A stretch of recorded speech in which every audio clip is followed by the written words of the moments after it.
After confirming his guess, Bai Ye moved fast. A plan formed in his head almost instantly. Not long after the heat from the grenade blast faded, the monster realized it had been played. It roared, twisted its massive body around, and charged straight for Bai Ye again. Bai Ye didn't move. He stood there, calm and still, watching it rush closer like a living landslide. When the monster closed to within 50 meters, Bai Ye finally acted. He pulled out another grenade and hurled it high into the air. A grenade's fuse usually buys 3 to 5 seconds. By the time it reached its highest point, boom! The explosion lit the sky with heat. And the monster, like a beast chasing instinct instead of thought, snapped its attention upward. It reared back, opened its blood-soaked mouth wide, and bit at the air as if it could chew the fire itself. Bai Ye's eyes sharpened. Now, he yanked a grenade from his storage space and activated the space shuttle. In the next second, Bai Ye appeared midair, right above the monster's open mouth. The stench hit him like a wall, hot and rotten. His stomach lurched, but his hands didn't hesitate. As gravity pulled him down, Bai Ye ripped the pin free. The moment he dropped into the mouth's shadow, he threw the grenade and the bag stuffed with poison bottles straight into the monster's throat. Teeth closed in around him, jagged and packed like saw blades. Bai Ye didn't wait for them to meet. He activated the space shuttle again and snapped back to the ground. Huh! The instant his boots hit dirt, nausea rolled through him. The stink clung to his skin like poison itself. Damn it. I feel like I just crawled out of a latrine that hasn't been cleaned in 80 years. He tore off his clothes on the spot and flung them far away, as if distance alone could erase that smell. Behind him, boom! The grenade detonated inside the monster's mouth. The blast shredded the bag and smashed every glass bottle inside it. More than a dozen different poisons burst open at once, flooding into the monster's body like a chemical tide. Enough poison to wipe out an entire city if it were released among humans. But the monster was enormous. It didn't die instantly. Instead, it suffered. A deep, brutal suffering that twisted its whole body into chaos. Boom, boom, boom. It slammed against the ground, rolling and thrashing like a giant eel thrown onto dry land. Dozens of meters of muscle and bone whipped back and forth, tearing up sand and stone. Bai Ye didn't stay close. One wrong bounce, one blind swing, and he'd be turned into paste. He backed away quickly, putting distance between them, watching from safety as the monster fought the poison, tearing it apart from the inside. Half an hour passed, and it was still struggling. Bai Ye couldn't help admiring its stubborn vitality. If he hadn't seen it coughing up thick, filthy blood, he might have believed the poison was doing nothing. No, we can't wait anymore. Delay meant variables. Variables meant death. Bai Ye stared hard at the monster and forced his mind into cold calculation. It was too big to guess its weak points properly. But one weakness was obvious. Its head. The problem was that its head was armored with that horned plating. Even from a distance, Bai Ye didn't trust his own strength to crack it. So, do we only have one option? From the inside. He rubbed his chin, eyes narrowed, then started digging through his storage space. A few seconds later, he froze. Several weapon crates. His breath caught. RPG. His eyes lit up. He dragged it out and tossed 2 boxes of rockets beside it. With this, he wouldn't need to risk his life jumping into that mouth again. He could stand far away and fire straight into the monster's throat. Then reality slapped him. Wait. Bai Ye stared at the launcher, then at the rocket in his hand. He turned them over. Studied the parts. Tried to line things up. Nothing. He had no idea how to load it. He flipped the weapon crate open again, hoping for a manual. Empty. Not even a scrap of instructions. Bai Ye's expression collapsed. Are you serious? He cursed. Something this important, and there's no manual? What kind of black-hearted seller does that?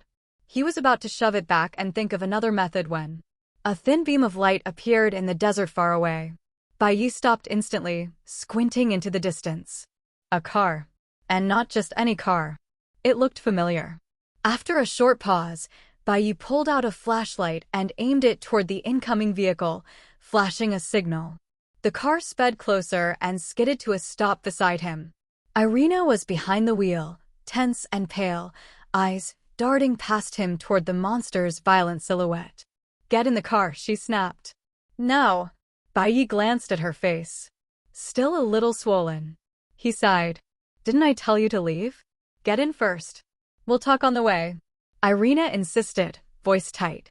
Bai Ye looked toward the monster, then at the weapon crates on the ground. Something clicked in his mind. "No." He changed his tone mid-sentence. "It's fine. Get out." Irina blinked. She assumed he wanted to drive, so she moved to climb into the back seat. Bai Ye stared at her. "Seriously?" He rolled his eyes, opened the back door, and grabbed her, pulling her back out. Before she could even protest, he shoved something heavy into her arms. Irina instinctively hugged it. She looked down. "RPG." Her voice turned thin. Then she looked up at Bai Ye, confused. "What?"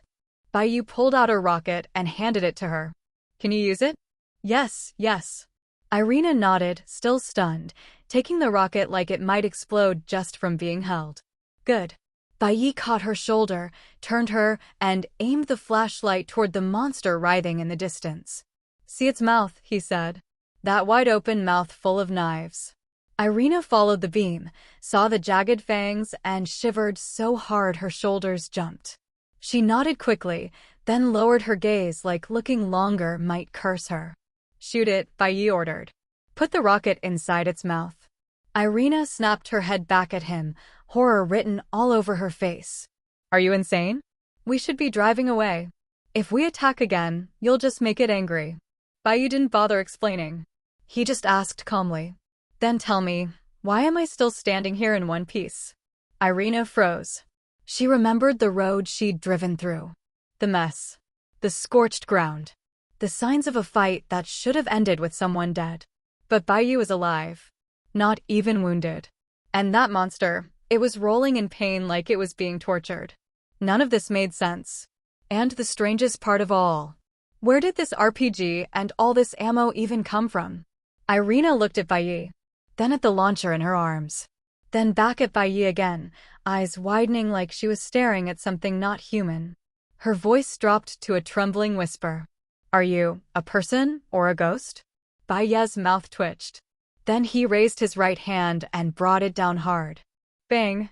Irina yelped, recoiling, clutching the RPG tighter. Bai Ye glared at her, annoyed. "Now tell me," he said. "Does a ghost hit that hard?" Even though Bai Ye only struck once, both sides of Irina's face flushed red almost instantly. With the sting still buzzing across her cheeks, she didn't dare ask any more stupid questions about whether he was human or a ghost. Bai Ye pointed toward the monster writhing in the distance. His voice stayed calm, almost casual. "It chased you earlier, didn't it? This is your payback." He nodded at the RPG in her arms, then at the 2 ammo boxes on the ground. "Use that. Blow it apart." Irina glanced at Bai Ye, then at the monster, and instead of firing, she dropped into a squat and popped open the weapons crate. Bai Ye frowned. "Hey, what are you doing?" Irina didn't even look up. She pulled out an oil paper pouch, tore it open, and took out a tube-shaped piece. "This is the propelling charge," she said while working. "Without it, the round won't launch." Her hands moved fast and sure, assembling everything like it was muscle memory. Bai Ye watched for a second and couldn't help feeling like she'd become a different person the moment the ammo touched her hands. "Irina," he asked carefully, "what do you actually do?" "My family does business," she replied, still assembling. "I grew up around this stuff." "Business?" Bai Ye blinked, then a thought hit him. "What kind of business?" Irina answered flatly, like she was listing groceries. "Guns and ammunition. Grenades. Shells. Tanks. Armored vehicles. Things like that." Bai Ye went silent. "So I just slapped the daughter of an arms tycoon." He looked down at his right hand, the corner of his mouth twitching, then his eyes caught a faint round mark. "Right. Not 1 slap. 2. Irina finished prepping both boxes, lifted the launcher, and slid around into place. She stood, half-crouched, and steadied her aim on the monster's gaping mouth. Pfft! A heavy roar split the air. The rocket streaked forward, trailing flame. Bang! It detonated right inside the monster's mouth. The monster convulsed, twisting harder, its whole body whipping the ground like it wanted to tear itself apart. Irina didn't pause. She loaded the next round and fired again. Her aim was sharp. Every shot went where it needed to go, straight into that open mouth. Bang, bang, bang. After a few rounds, her fear drained away without her noticing. In its place, something else rose, focus and a fierce, satisfied heat. Watching the monster scream and roll after each hit, Irina's lips slowly lifted into a smile she hadn't worn in a long time. Soon the last round was gone. Smoke drifted. Dust settled. And when Bai Ye could finally see clearly again, the monster's head was a mess of torn flesh and shattered bone. Its mouth, once packed with serrated fangs, had been blown apart. The beast that had still been thrashing like it would never die, now collapsed completely, barely moving. Only a few legs along its abdomen twitched now and then, like leftover reflexes. Irina exhaled hard and turned to Bai Ye, eyes bright, adrenaline still humming. Anything else? No, Bai Ye said. Leave the rest to me. He started walking toward the monster. Irina's expression changed instantly. Bai Ye, wait. What are you doing? It's not dead yet. It'll be fine, Bai Ye replied without looking back. Wait here. I'll be back. You. Irina wanted to run after him, to grab him, to drag him back. But the road behind them, the impossible things she'd already seen, the way Bai Ye kept walking like danger didn't apply to him. In the end, she forced herself to stop. She watched. Step by step, Bai Ye approached the monster. As he got closer, the beast seemed to sense him. It tried to lift its head, tried to rise, but its body wouldn't obey anymore. It could only tremble and breathe, trapped inside its own failing strength. When Bai Ye reached the head, the smell hit him, burnt gunpowder mixed with a nauseating stink that made the air feel thick. But his eyes were locked on something else. A crack. A split running through the bony armor on the monster's skull. And inside that crack, soft flesh. Bai Ye's mouth curved slightly. Found you. He opened his right hand. A long blade flashed into his palm. Then he lunged forward, gripped the knife with both hands, and drove the tip straight into the gap. The monster jerked violently. It thrashed its head, trying to shake him off in one final burst of survival. Bai Ye held on. He adjusted his stance, planted his feet, and locked his weight. Left hand clamped the handle. Right fist rose high. Then he smashed down on the end of the handle with everything he had. Punch after punch. Each strike drove the blade deeper. Each strike stole more of the monster's remaining strength. Until finally, with one last heavy blow, the knife sank all the way in. The monster went still. No more twisting. No more struggle. Only silence. At that moment, the clouds slid away from the moon, and cold moonlight spilled down over Bai Ye, washing him in pale light like a cloak. Far away, Irina stared at him standing on the dead giant's head. Her cheeks warmed again, and her eyes shimmered. As someone who'd been raised to respect strength down to the bone, she couldn't help it. Her throat tightened. Even her lips parted slightly. Bai Ye didn't notice. Because a stronger temptation was waiting. Extract. He spread his right hand and activated his ability. Thin strands of blood, glowing faint brown, seeped out from the monster's body and flowed toward his palm like threads being pulled by an invisible hand. A moment later, a sphere of origin energy formed, about the size of a ping-pong ball. Bai Ye stared at it. This was the first time he'd extracted so much essence at once. He found a larger bottle, carefully sealed the origin inside, and then turned back toward the monster's head. Next came the magic crystal. But the skull was still wrapped in thick bone armor, and right now he didn't have proper tools, only his blade. So Bai Ye made a decision. He'd pack the body first, bring it back to base, and deal with it properly there. With that settled, Bai Ye began cutting the monster apart. This time he wasn't relying only on his own storage space. He also had the monster ribs he'd given number 1, a second container for hauling large materials. His personal storage had already been stuffed full when he moved the armory earlier. So the monster's body would have to go into the rib container. But first, he had to break it down. Otherwise, it wouldn't fit at all. Hey everyone, Firescale Audiobooks here. If there's a novel you'd love to hear more of, you can support us on Patreon or Ko-fi. Depending on your tier, I'll make extra parts just for the stories you're most excited about. Usually I can only upload 4 to 5 parts of each novel, but with your support we can go beyond that. And of course, don't forget to hit subscribe. It helps more than you know. The city at night is illuminated by countless neon lights, like a city that never sleeps. However, even under the brightest lights, there are still dark corners. In a dim alley, a middle-aged man carrying a briefcase dragged his tired body and walked quickly towards home. I don't know when this section of road will be equipped with street lights. Those guys obviously have a lot of money, but they don't use it to do something useful. The middle-aged man looked at the dim ground and couldn't help complaining.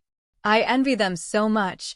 They can live in a bright mansion, while I can only huddle in a dark corner like a stink bug. Looking back with envy at the tall buildings behind him, the middle-aged man's eyes were full of yearning, but soon filled with decadence. The night wind blew into the alley. The middle-aged man held the briefcase in his arms and rubbed his arms quickly with his hands. What's going on? Is the temperature dropping? Crack, crack. Just as the middle-aged man was puzzled, suddenly in the quiet alley, a strange sound of chewing bones was heard. At the same time, a faint smell of blood drifted into the middle-aged man's nose with the breeze. On this road that he had walked countless times, the middle-aged man felt a creepy fear for the first time. Taking out his cell phone and turning on the flashlight, the middle-aged man bravely shone it in the direction where the sound came from. Who's where? The middle-aged man asked with a slightly trembling voice. But in that dark corner, no one responded to his words. What's even more terrifying is that as the middle-aged man finished speaking, the strange chewing sound also stopped. At this moment, the alley ahead was eerily silent, and in the shadow, it seemed as if there was a man-eating beast waiting for the middle-aged man to approach. Looking at the dark alley ahead, the middle-aged man couldn't help but curse inwardly, damn it. Because this alley is the only way home, although he is afraid, the middle-aged man has no choice but to move forward. As they continued to move forward, the smell of blood in the air became stronger and stronger, even to the point of being nauseating. Logically speaking, any normal person would evacuate without hesitation when faced with such a situation. But before the middle-aged man could turn around, his feet became stiff and uncontrollable. Tick, tick. Under the light of the mobile phone, a huge mouth that could swallow the middle-aged man's entire head slowly emerged from the darkness. The middle-aged man stood there blankly, his eyes slowly raised upwards. After meeting the monster's scarlet blood eyes, the middle-aged man's vision instantly went dark. Crack, crack. In the dark alley, the strange chewing sound was heard again, and the smell of blood in the air became thicker. A two-striped monster? At this moment, a murmur came from the darkness. The monster that was enjoying the food suddenly stopped eating and began to look around, looking for the person who made the sound. Alas, another ugly monster like this. It looks like Minister Yang will be disappointed again. Another sigh was heard, and the monster immediately discovered the direction from which the sound came. On top, the monster raised its head suddenly, but before it could see clearly, a black shadow fell rapidly and headed straight for its head. Before it could react, a foot carrying huge force stepped on its head and slammed it heavily to the ground. The enormous force even shattered the bricks on the ground and knocked out several of the monster's teeth. After the black shadow fell, it bounced and landed right in front of the monster. The monster quickly shook its head, stood up quickly, and glared at the dark shadow in front of it. In the dark alley, the monster's blood-red eyes emitted a faint red light. In its field of vision, a tall humanoid black shadow with 6 long tentacles was standing in front of it, looking down at it. Howl! The monster roared and swung its sickle-like claws towards the shadow. The next second, the shadow didn't move, but the 6 tentacles behind him moved. The 6 tentacles flew towards the monster from various angles at high speed, making sounds of breaking through the air, like arrows shot from a bow. Puff, puff. The sound of 6 holes of flesh being pierced was heard, and the monster instantly stopped moving in the forward motion. In the dim moonlight, I could see 6 tentacles piercing the monster's limbs, chest, and head. Puff! The 6 tentacles were pulled out from the monster's body, and the monster fell to the ground. "Come in and clean up." The black shadow shook off the blood on his tentacles and spoke to himself. Soon, several beams of light shone in from outside the alley, and several tightly concealed men in black quickly walked in. "Minister, do these bodies need to be cleaned up?" A man in black came up to the black shadow and asked respectfully. "Why bother with this garbage?" the shadow replied calmly. Under the light, the black shadow was the chief number 1 of the Shanghai White Tiger tribe. After waiting for number 1's reply, several members of the White Tiger tribe quickly packed up the monster's body and took out cameras to take pictures of the traces at the scene. "I don't know what's going on over there." Number 1 stood aside, looked up in a certain direction, and muttered to himself. At the same time, in different corners of the city, other members of the White Tiger tribe are hunting their target monsters. After many days of searching, the Suzaku tribe quickly found some traces of monsters. However, at the same time, the Suzaku tribe also discovered that there were 3 other forces in Sakura country that were also hunting down monsters.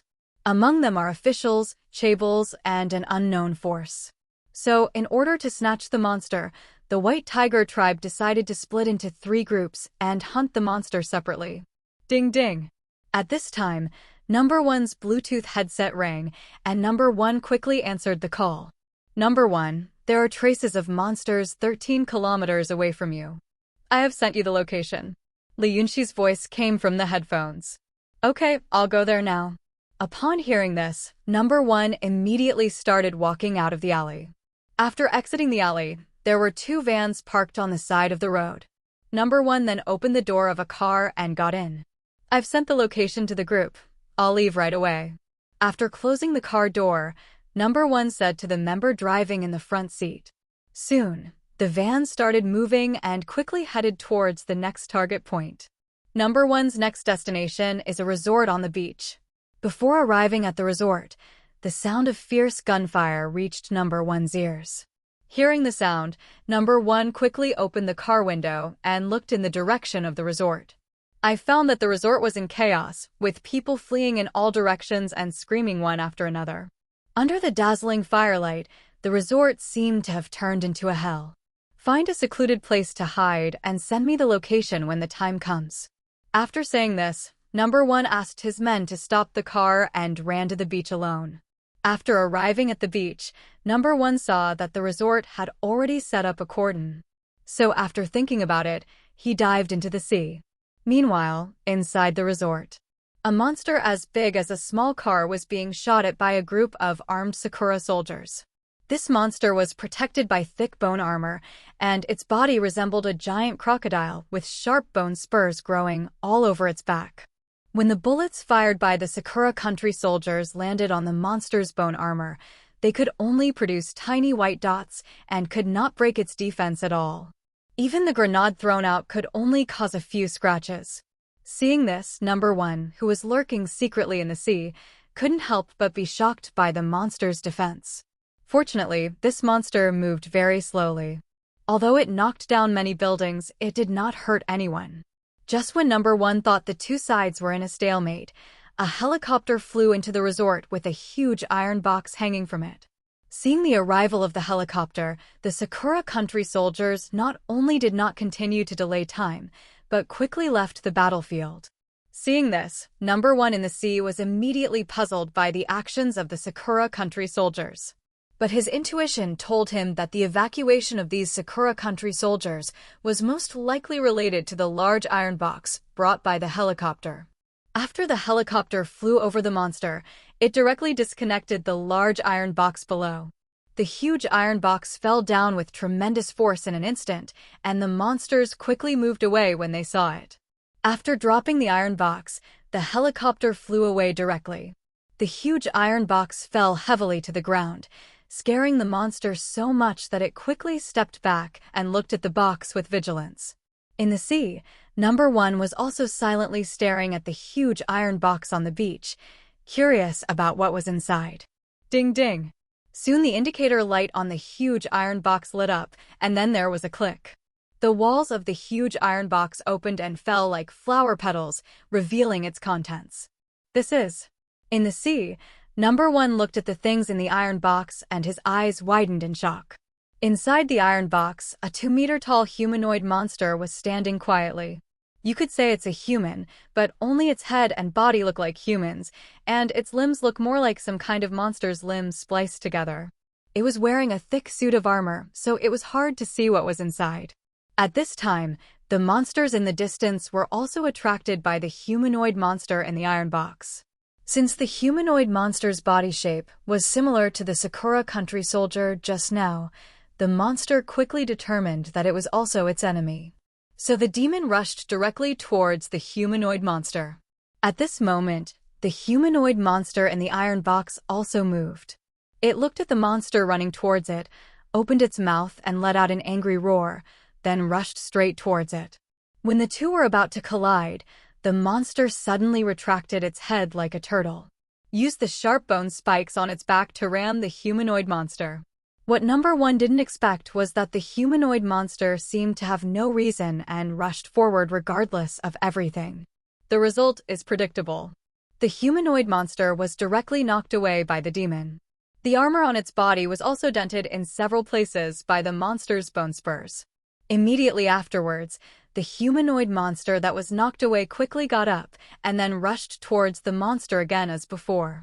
But this time the monster learned its lesson and just stood there, shrinking its body and exposing its back to the humanoid monster. Just like that, after the humanoid monster rushed to the monster, it swung its fists and hit the monster's back hard. Even though his palm was pierced by the monster's bone spurs, his arm was cut by the bone spurs with a deep wound that could be seen through the bone, and his fingers were smashed into a bloody mess. But the humanoid monster seemed to feel no pain and continued to attack the monster madly. If your hands don't work, kick with your feet, butt with your head, or bite with your teeth. If you don't know, you might think there is some deep hatred between the two. Soon, the humanoid monster collapsed on the beach, its limbs and head covered in blood. But despite this, the humanoid monster still stared at the monster in front of it. After sensing that the humanoid monster had stopped attacking, the monster's head slowly stretched out. After taking a look at the humanoid monster that was still alive on the ground, the monster stretched out its front claws and stabbed at the chest of the humanoid monster. After just a few hits, the armor on the humanoid monster's chest was torn apart by the monster's front claws, revealing the flesh and internal organs inside. As the monster stabbed its claw into the chest of the humanoid monster opened and closed its mouth a few times and then became completely silent. That's it. Number 1, who was watching the scene from afar, couldn't help but have a bunch of questions flash through his mind. I thought this humanoid monster was some mysterious weapon from the Sakura country. That's the result? No, that monster is injured. At this moment, Number 1 suddenly noticed that blood was flowing from the corner of the monster's mouth in the distance, and it was obviously injured. However, there were no wounds on its body, which meant that the injury was inside its body. And it is most likely internal organs. So underneath its terrifying defense, it has a very fragile internal organ. Thinking of this, a murderous intent quickly flashed in Number 1's eyes, and in his mind, he also thought of a way to kill this monster. Just as Number 1 was thinking, the Sakura country soldiers who had just withdrawn came back again. Some of them restrained the monster, while others quickly packed the body of the humanoid monster into a large body bag and prepared to carry it away. Seeing this, Number 1 quickly connected to Li Yunshi's call. Minister Li, please block the surveillance cameras near me, and then help me see how long it will take for the support from the Sakura country soldiers to arrive. Upon hearing this, Li Yunshi quickly started to operate on the computer. It wasn't long before Number 1 got the information he wanted. There are 2 support groups of soldiers from the Sakura country. One convoy will arrive in 10 minutes and another combat boat will arrive here in about half an hour. Li Yunshi said quickly. There's enough time. Minister Li, please send a truck to pick me up. After saying that, Number 1 hung up the phone and swam quickly towards the shore. At this time, the soldiers from the Sakura country who were fighting fiercely did not pay any attention to this side at all. Soon after Number 1 came ashore, he quickly rushed behind the Sakura country soldiers. Then, the 6 tentacles behind Number 1 quickly locked onto the surrounding Sakura soldiers like venomous snakes. In just a moment, the Sakura country lost 4 soldiers. The surrounding Sakura soldiers quickly discovered Number 1 after hearing their companion's screams. So all the remaining Sakura country soldiers turned their guns around and fired at Number 1. Da-da-da. Da-da-da. Help me. Die. Monster. Amid the fierce gunfire and sounds of cursing and screaming, Number 1's figure quickly shuttled through the crowd like a ghost demanding his life. In just 2 minutes, more than 20 Sakura soldiers died at the hands of Number 1. Looking at his blood-stained hands, Number 1 did not feel the slightest bit of guilt. Because according to what Fangchen said, they were just avenging their ancestors. After dealing with the Sakura country soldiers, Number 1 rushed straight towards the monster. When the monster saw this, he thought another fool had come. So he slowly retracted his head, ready to meet the fist of Number 1. But what it didn't expect was that Number 1 was not only not stupid, but also shameless.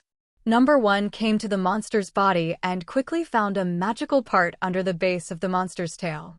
Because just poke it gently with something. In the picture, Number 1 came to the monster's head and prepared, then stretched out a tentacle to aim at this magical part and exerted force slightly. The next second, the monster's head popped out and it opened its mouth wide, trying to let out a painful roar.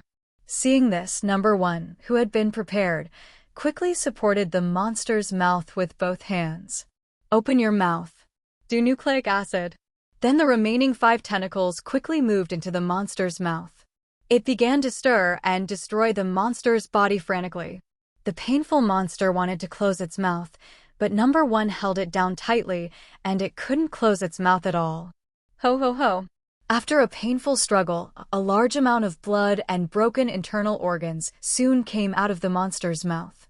As time went by, the monster's struggles soon became weaker and weaker until it stopped completely.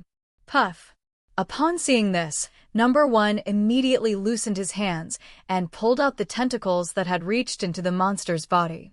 After calculating the time, the support from the Sakura country soldiers will arrive in 3 minutes at the earliest. In order to avoid causing unnecessary conflict, Number 1 quickly dragged the monster with one hand, grabbed the body bag of the humanoid monster on the ground with the other hand, and walked quickly towards the sea. 3 minutes later, several trucks rushed into the resort, and many Sakura soldiers got off the trucks. But when they arrived at the previous battlefield, all they saw were corpses of Sakura country soldiers all over the ground. How is it possible? They were all wiped out so quickly. An officer from the Sakura country looked at the corpses all over the ground and roared in disbelief. Report to the commander. No trace of monsters found around. At this time, a soldier from the Sakura country came to him and reported. Baka. Upon hearing this news, the Sakura country officer could no longer hold back and burst into cursing. All the people died and the monsters ran away, so wouldn't his trip be in vain? No, there are still experimental subjects. At this moment, the Sakura country officer who had broken through the defense suddenly thought of something and quickly pulled the soldier next to him and ordered, "Notify everyone. Make sure to find the experimental subject for me. Even if it breaks into pieces, you have to pick it up for me. Not a single piece can be left behind." "Yes, sir." After receiving the order, all the soldiers began to search inch by inch for the trace of the experimental subject mentioned by the commander. What they didn't know was that what they were looking for was now getting farther and farther away from them. This is not the heroine. This is not the heroine. This is not the heroine. She doesn't have many scenes later. Okay. The next morning, Bai Ye took Irina back to Damascus International Airport. The reason why Bai Ye gave up looking for the next arsenal was because the daughter of a certain arms dealer promised to give him a batch of goods worth $5 million for free. In the future, We will establish a trading channel with him at a preferential price of 20% off. In a hotel room, Bai Ye and Irina sat opposite each other, chatting to pass the time. Bai Ye, are you really not going to consider going back with me? Irina looked at Bai Ye expectantly and asked. Seeing the soft rice that was fed to his mouth, Bai Ye smiled calmly. Sorry, I have more important things to do and my career. And we will have more opportunities to meet each other in the future, right? With Irina's help, Bai Ye will no longer worry about weapons. As long as Bai Ye needs to buy weapons, he will definitely not lose contact with Irina. I think you understand what I mean. Facing Bai Ye's rejection, Irina still said with some unwillingness. Looking at Bai Ye's handsome face, Irina couldn't help but recall last night, when Bai Ye looked like a god or a devil under the moonlight. It was also from then on, with the blessing of saving her life, that Irina found that she had fallen deeply in love with Bai Ye. Sorry, Irina, I'm not considering relationship issues right now. I think you should understand that the world is brewing an unprecedented upheaval. Seeing this, Bai Ye smiled helplessly and shook his head. Hearing Bai Ye's words, Irina couldn't help but recall that terrifying memory. You mean, there are still many monsters like last night? Combined with Bai Ye's words, Irina quickly thought of something and asked in disbelief. There will be more and more of them, and some will be more powerful than the one last night. As a future partner, Bai Ye didn't mind revealing some not-so-secret secrets to Irina. So Bai Ye told Irina some information and speculations about the monster. No, I have to go back and remind my father to get ready as soon as possible. After listening to Bai Ye's words, Irina's heart was filled with anxiety, and she wanted to fly back immediately. Don't worry, aren't you and the others almost here? Seeing Irina's anxious look, Bai Ye immediately spoke up to remind her. Hearing Bai Ye's reminder, Irina also reacted and quickly calmed down. Sorry, Bai Ye, I'm too excited. It's okay. I understand. It was not until around 2 o'clock in the afternoon that their conversation was interrupted by the ringing of the phone. Bai Ye picked up the phone and saw that it was a call from Irina's father's men. So Bai Ye looked at Irina beside him and handed her the phone. After quickly hanging up the phone, Irina looked at Bai Ye with eyes full of reluctance. Uncle Pav is already downstairs in the hotel. He told me to come down right away. Is this Pav the one you mentioned, your father's most trusted subordinate? Bai Ye sat up and asked while sorting out his clothes. Yes, Uncle Pav has watched me grow up since I was a child. Apart from my family, he loves me the most. My disappearance this time almost made him so anxious that he robbed a military plane to look for me. Irina quickly stood up and said in a guilt-filled tone. If she hadn't run around out of boredom, those men wouldn't have died, and Uncle Pav wouldn't have been so anxious that he couldn't sleep for several days. However, the only lucky thing was that this accident made her meet Bai Ye, a man who was so powerful that he was terrifying. Thinking of this, Irina looked at Bai Ye with loving eyes. Let's go, your Uncle Pav is waiting for you downstairs. Bai Ye noticed Irina's gaze and smiled. Well, looking at Bai Ye's eyes, Irina also understood what Bai Ye meant and sighed silently in her heart. The two of them quickly went downstairs together and went straight to the hotel lobby. At this time, in the hotel lobby, a group of burly men were standing in the middle of the lobby, staring intently at the elevator entrance. The hotel staff around them stayed far away, carefully observing every move of these strong men. When Bai Ye and Irina appeared in the hall, all the burly men's eyes were focused on Irina. Soon, a middle-aged man who was nearly 2 meters tall and whose arms were thicker than an average man's thighs walked out of the crowd and ran towards Irina excitedly. Irina! Uncle Pav! Irina hurried forward to Pav, and Pav hurried to check if Irina was injured. Irina, do you feel uncomfortable anywhere? Are you injured anywhere? Pav asked anxiously. I'm fine, Uncle Pav. It was Bai Ye who saved me and sent me here. Irina shook her head and quickly pulled Pav to introduce Bai Ye behind him. At this time, Pav turned his attention to Bai Ye, who was standing aside, but in addition to gratitude, his eyes were more of scrutiny. From Irina's tone and eyes just now, Pav knew that there must be some kind of relationship between the man in front of him and Irina. At this moment, Pav only felt that a wild boar had suddenly broken into his vegetable garden. And this wild boar also took away his most beloved cabbage. As if they had sensed Pav's emotions, the 20 or so strong men behind him all turned their eyes to Bai Ye. At this moment, if an ordinary person was stared at like this, he would have fainted from fear. But Bai Ye didn't care about it at all and looked at him calmly. It is no exaggeration to say that even if Bai Ye does not activate the giant strength state, his physical strength alone can crush all of them. Of course, if they draw their guns, that's it. Seeing that Bai Ye actually had the courage to look him in the eye, Pav couldn't help but change his opinion of Bai Ye a little. But this does not mean that he accepts Bai Ye.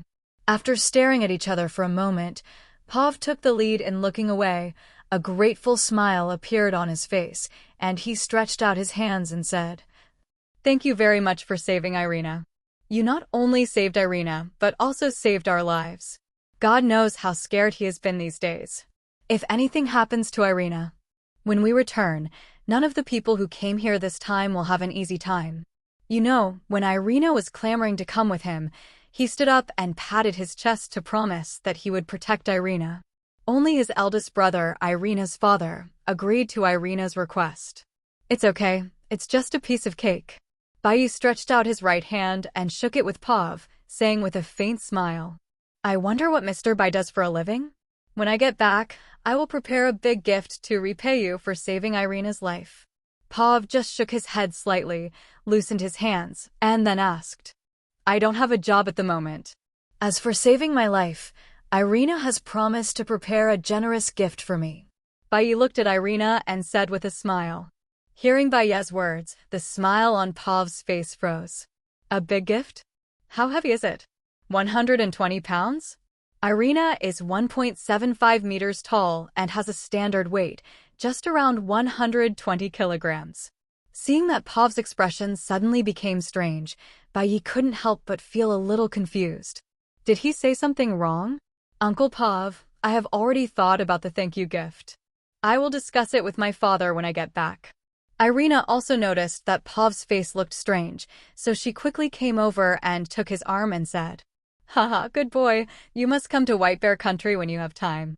I will definitely treat you well then." Pav came back to his senses, laughed dryly twice, patted Bai Ye on the shoulder and said, Since Irina's parents also knew what happened to Irina, they kept urging Pav to take Irina back. So after chatting for a few words, Pav gave Bai Ye a contact number and a card with $1 million in it and left in a hurry. "I should go back too."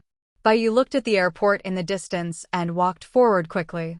"Haha, it's done. We did it."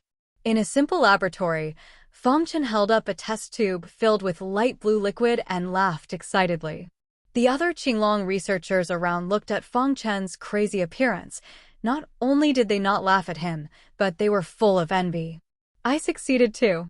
At this moment, a scream came from another direction of the laboratory. When everyone heard the sound, they looked and saw Yi Fangqing jumping and cheering while holding a piece of unknown metal.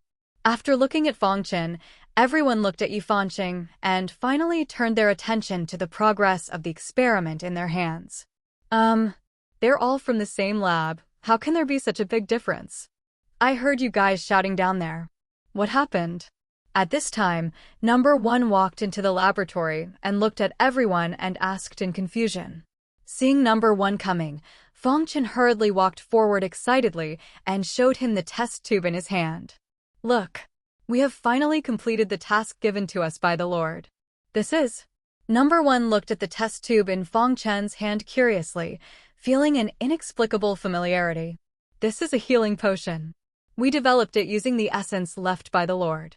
It has healing properties," Fangchen said excitedly while fiddling with the test tube in his hand. "With this, we in the Qinglong tribe will no longer be called Pishio by the people in the Xuanwu tribe. Instead, they will have to respectfully call us the God of Wealth." Looking at the healing potion in his hand, Fangchen couldn't wait to see Yang Ruowei's expression as she tried her best to please him. "How effective is the treatment?" Number 1 was not carried away by joy, but asked rationally. "In theory, it can allow ordinary people to regenerate severed limbs, repair damaged internal organs, and so on." Fong Chen put away his smile and said awkwardly, "In theory." Upon hearing this, Number One looked at Fong Chen strangely. "Isn't there anyone helping us prove this theory?" Fong Chen said this while looking at Number One. Number One quickly remembered something when he saw this and asked tentatively, "Yaki Biological Research Center?" "Yes. I said that if they dare to use the dragon people to do RT experiments, then I dare to use the Sakura people to do it too." Fong Chen's eyes were cold and he spoke in a calm tone. Number One nodded and said, "I will ask the master for permission on this matter. If the master agrees, I will arrange for someone to do it." "Don't worry. Didn't the master object at the beginning?" Fong Chen said with a smile. Number One did not reply, but just looked at the test tube in Fong Chen's hand and nodded slightly. "Oh, right. Didn't someone just shout success? Who was it?" Soon, Number One remembered something, looked up and asked, "It's me." Yi Fanqing in the crowd said timidly. Since most of the researchers in the Qinglong department do not belong to the same academic field, therefore, they have different research directions. For example, Fong Chen studies the application of monsters and origin to the human body. Yi Fanqing is researching the use of monsters to develop new materials. "This is?" Number One asked, looking at the unknown piece of metal in Yi Fanqing's hand. "This is the result of my research. I named it magic metal." When talking about his own work, Yi Fanqing suddenly became confident. "Fantasy metal?" Not only Number One, but many researchers around him were also puzzled. After all, they are usually obsessed with their own research and rarely care about other people's situations. Seeing that everyone was puzzled, Yi Fanqing quickly began to explain.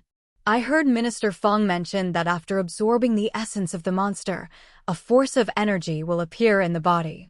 This energy is the key to changing form. After the transformation, different people use this energy in different ways. For example, Minister Fong can add these energies to his tentacles, making them more sensitive and more penetrating. Another example is Vice Minister Liu, who can use this energy to ignite golden flames, and his fireballs are also powered by this energy. So I named this energy magic energy." After listening to Yi Fanqing's words, Number One nodded silently. After all, he often used this energy in actual combat. The researchers around were geniuses with high IQs, and they quickly understood what Yi Fanqing meant. Then Yi Fanqing handed the magic metal in his hand to Number One. "Minister, try injecting magic energy into this piece of metal." Although Number One was puzzled, he still followed Yi Fanqing's instructions, quickly changed his form, and tried to inject magic energy into the metal block in his hand. In fact, Number One had tried to inject the energy in his body into weapons before. But no matter how many materials he used, he couldn't direct the energy out of his body, so he gave up the idea. Just when Number One thought that he would not succeed as before, the magic energy in the body miraculously left the body and entered the magic metal in his hand. At the same time, Number One keenly felt that the magic metal in his hand had a weak connection with himself. "Minister, did you feel it?" Yi Fanqing asked with a smile. "This piece of magical metal can draw the magical energy in my body," Number One said in surprise. "Yes. It is precisely because it can attract and connect magical energy that I named it magical metal." Yi Fanqing continued to explain. "So what's the use of it?" Number One looked closely at the magical metal in his hand and asked curiously. "In theory, weapons made of magic metal can be made sharper and harder after being injected with magic energy and can even achieve unexpected effects." "Again in theory?" Number One looked at Yi Fanqing helplessly, his heart full of speechlessness. "There's nothing I can do. After all, I don't know how to make weapons." Yi Fanqing explained a little embarrassedly. "Forge weapons? Come to me. I can do it." At this time, Tang Lei in the crowd raised his hand excitedly and volunteered. "Yes, Tang Lei calls himself a weapons master. He is very proficient in both cold and hot weapons.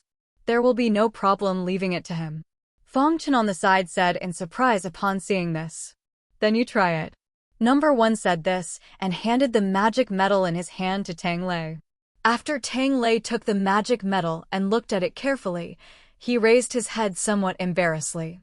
"What's wrong?" Number 1 asked in confusion. I forgot that there is no smelting equipment here. Even this piece of magic metal cannot be melted. Tang Lei smiled awkwardly.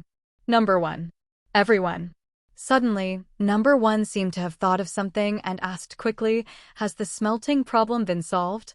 Everything else doesn't matter. After Tang Lei thought about it, he nodded and said, as long as the smelting problem is solved, I can find a way to solve the rest. Okay, wait a moment. After saying this, Number 1 turned around and went downstairs. After a while, he came back pulling Lu Yan. Use your fire to melt this.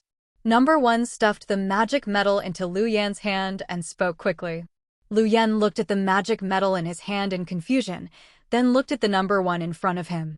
He immediately said angrily, no. What do you think I am? A high-temperature furnace. Even though the piece of magic metal in his hand was only the size of a palm, Lu Yan didn't know how tired he would be in the end if he wanted to melt it. One magic crystal with one pattern. Number 1 ignored Lu Yan's anger and said calmly while raising a finger. Bai Ye had already stipulated that the White Tiger tribe could keep 40% of the magic crystals from the monsters they hunted to improve their strength. The right to distribute these magic crystals lies in the hands of Number 1. 1. Magic crystal. After hearing what Number 1 said, Lu Yan's anger instantly dissipated, and he looked at Number 1 with bright eyes. I'm not really doing this for the magic crystals. It's mainly because we're all in the same organization, so we should help each other. Lu Yan held the magic metal with a smile and spoke enthusiastically to everyone. Seeing Lu Yan's expression change so quickly, everyone couldn't help but roll their eyes. Soon, with Lu Yan's help, Tang Lei began to forge weapons. Since there was not much magic metal, Tang Lei decided to use it to make a dagger. Soon after 3 hours of hard work, a jet black dagger was handed to Number 1. Seeing this, everyone turned their eyes to Number 1. Under the gaze of everyone, Number 1 held the dagger and began to inject magic energy into it.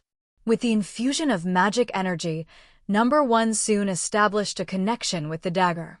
The originally jet black dagger now emitted a faint black glow. Next, Number 1 picked up the dagger and slashed at the armor on his arm. With just a slight force, the armor that could block even ordinary pistol bullets was easily scratched with a deep scratch. Then, Number 1 raised the tip of the knife and stabbed it hard at the arm. Unexpectedly, the dagger pierced through Number 1's armor effortlessly and went straight into the flesh. Hiss!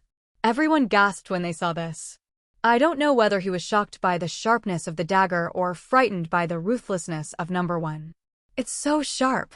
Number 1 and Lu Yan beside him were even more shocked when they saw this. But then their shock turned into a strong surprise. If the White Tiger tribe had weapons made of this magic metal, hunting monsters would be many times easier. Let me try. Let me try. After seeing the power of the dagger, Lu Yan couldn't wait to try it out.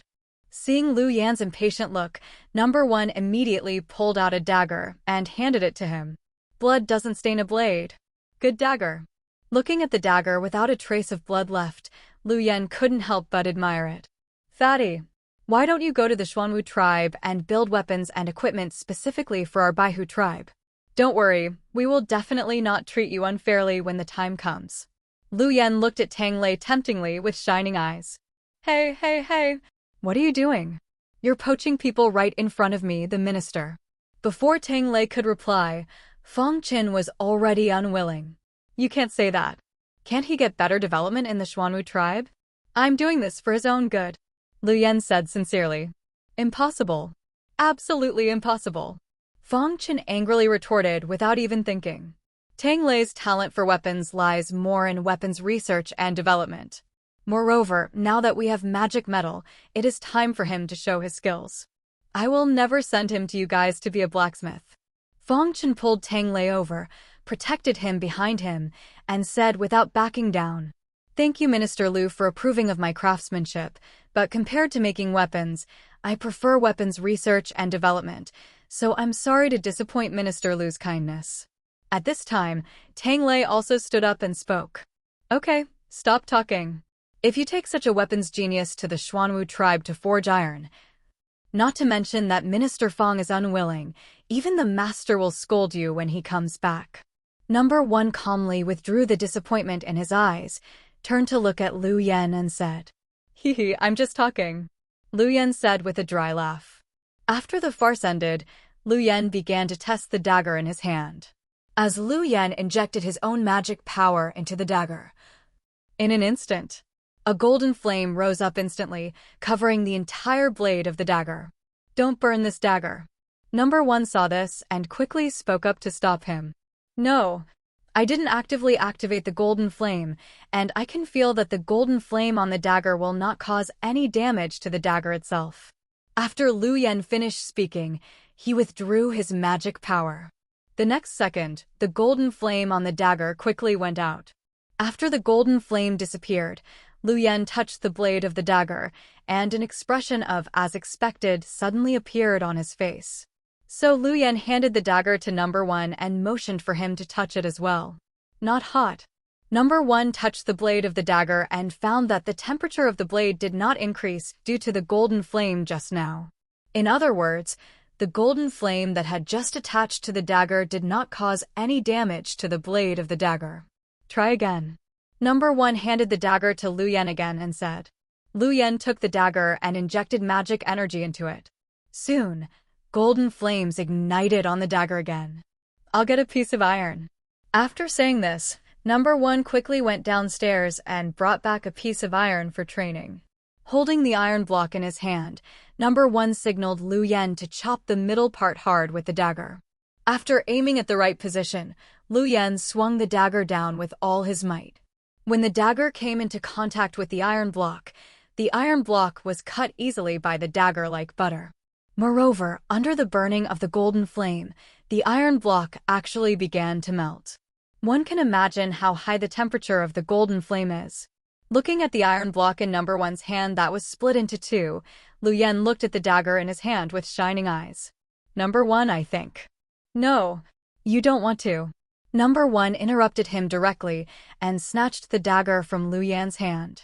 "Number 1, we have known each other for such a long time, from the initial trio to now." Lu Yen looked at the dagger in Number 1's hand and still wanted to play the emotional card. "I saw it first." Number 1 responded without even thinking. "Lu Yen, I smelted this myself." Number 1, "I paid for the work." Lu Yen, "It is most powerful in my hands." Number 1, "It's not bad in my hands."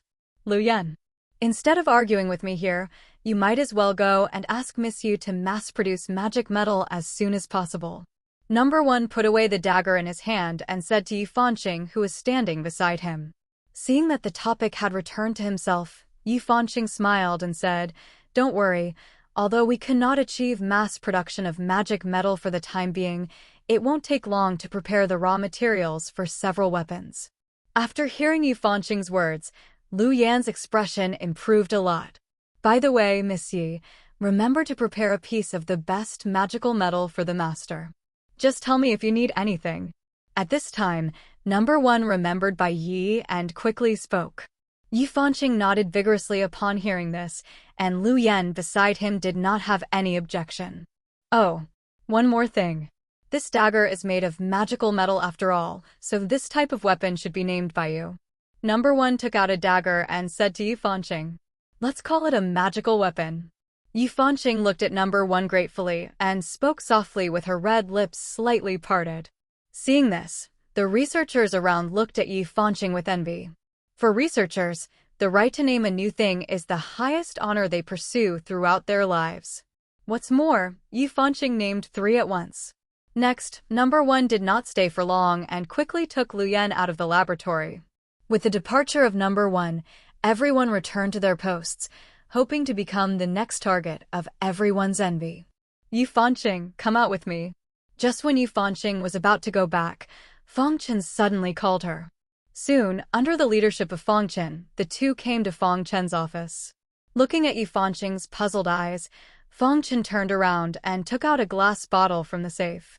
The Lord said at the time that whoever in the Qinglong tribe came up with the research results first would be given this bottle of monster origin, so now this bottle of monster origin is yours. As he spoke, Fangchen handed the glass bottle containing the monster's origin to Yi Fanqing. But weren't you the first one to come up with the research results? Yi Fanqing did not take the monster's origin, but looked at Fangchen in confusion and said. Fangchen smiled and shook his head when he heard this, saying, "The healing potion I brought out is still a semi-finished product and has not yet been put into clinical trials, so strictly speaking, you are the first one to come up with a research result." Yi Fanqing was still a little hesitant after hearing this. In fact, you won from the beginning, because the team researching the healing potion consists of 3 people, including me. And you completed the research and development of magic metal alone, so in fairness, you also won. Fangchen continued to explain. If Fangchen were to ask who in the Qinglong tribe worked the hardest in research, he would definitely choose Yi Fanqing. Since the establishment of the Qinglong Department Laboratory, Yi Fanqing has been working overtime every day to do experiments. Sometimes she would still be in the lab even when everyone else was asleep. The reason why Yi Fanqing worked so hard was not because she loved doing research, nor because she wanted to contribute to the organization. But on the other side of the sea, there was someone waiting for her to save his life. To be honest, Yi Fanqing is indeed the one who needs this monster origin the most at the moment. So after listening to Fangchen's explanation, Yi Fanqing no longer refused and took the monster origin from his hand. Thank you, Fangchen. Yi Fanqing held the monster's origin tightly in his hand and bowed to Fangchen to express his gratitude. This is what you deserve. Fangchen waved his hand upon seeing this. By the way, are you planning to give this monster essence to your grandma? At this time, Fangchen remembered that Yi Fanqing's purpose of joining the organization was to extend her grandmother's life. Yi Fanqing nodded when she heard this. My grandma is already 75 years old. Although she is in good physical condition, I can clearly feel that her physical condition is declining rapidly. At this point, Yi Fanqing's eyes showed a hint of disappointment. I asked the doctor who examined her, and he said it was a normal decline in her body functions, which meant her lifespan had come to an end. Yi Fanqing stopped talking here, while Fangchen looked at the wall opposite and fell into deep thought. Yi Fanqing has a grandmother who needs to be saved, and Fangchen also has loved ones. Although our parents are still young, they will grow old one day. Perhaps we can find the secret to longevity from the origins of long-lived species. Fangchen thought of his healing potion, and an idea suddenly came to his mind. Fangchen had no opinion on Yi Fanqing's choice, but there was one thing Fangchen wanted to remind Yi Fanqing about. You should understand how special and important the origin of our organization is, and your grandmother is outside the organization. So although I have no objection to this matter, you still need to report it to the master. After hearing Fangchen's reminder, Yi Fanqing quickly realized this and nodded with a heavy expression. After the conversation, Yi Fanqing returned to the laboratory, while Fangchen sat in the office, thinking about the idea that had just come to his mind. Tokyo Airport. As soon as Bai Ye walked out of the airport, he saw Number 1 standing at the door. Welcome back, my lord. Number 1 saluted Bai Ye respectfully. You make me feel a little awkward. Bai Ye noticed the strange looks from the people around him and said helplessly to Number 1. I saw people doing this in the video. Number 1 said this and turned around and walked towards the parking lot with Bai Ye. Watch less short videos adapted from online novels, especially the Long Outian series.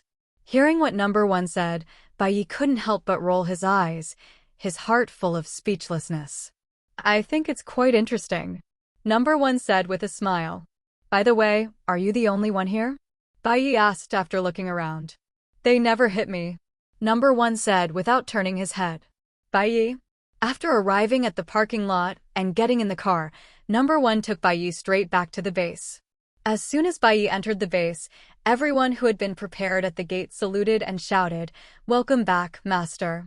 Watching this scene, Bai Ye's toes tightly grasped the soles of his shoes, and the corners of his mouth twitched slightly. Don't mention it, don't mention it. This scene immediately brought Bai Ye into the perspective of the hero of the novel, Long Outian. Don't tell me this was your idea. Bai Ye turned to look at Number 1 and asked through gritted teeth. It was several ministers who proposed to hold a welcoming ceremony, and my proposal received the most votes. Number 1 nodded in acknowledgement. The other 3 ministers said, "We agreed to have a vote among the ministers, but you brought a deputy minister with you. How can we win with a ratio of 2 to 1 to 1 to 1? Okay, everyone has worked hard during this period. Let's go back to work." Bai Ye waved to everyone and said. After hearing Bai Ye's words, everyone did not stay any longer and returned to their respective posts. Strange, why do I feel like something is wrong? Tang Lei in the crowd recalled what Bai Ye had just said, and always felt that something was wrong, but he couldn't put his finger on it. After everyone left, Bai Ye brought the ministers of each department to the meeting room. Everyone sat together in the conference room. Bai Ye looked at the others and spoke first. Everyone has worked hard during my absence. It's all for the development of the organization. Number 1 continued. Fong Qin and others on the side heard this and nodded in response. After a few simple opening remarks, Bai Ye went straight to the point. First, let me tell you what I gained this time. As for weapons, I looted a unit's arsenal, which contained guns, ammunition, cannons, and everything in between. I didn't count the number carefully, but it was enough for us to use for a long time. In addition, I also met an arms dealer from White Bear Country and got a channel to buy arms from her. If I need them in the future, I can go to her to buy them. In addition to the weapons, I also hunted a 5-patterned monster and brought back its entire body. 5-patterned monster. When number 1 and the others heard this, their eyes widened in shock. So far, the highest level of monsters they have encountered were only 3-striped monsters. Yes, it looks like a big flesh worm, more than 30 meters long. Bai Ye roughly described the appearance of the 5-patterned monster.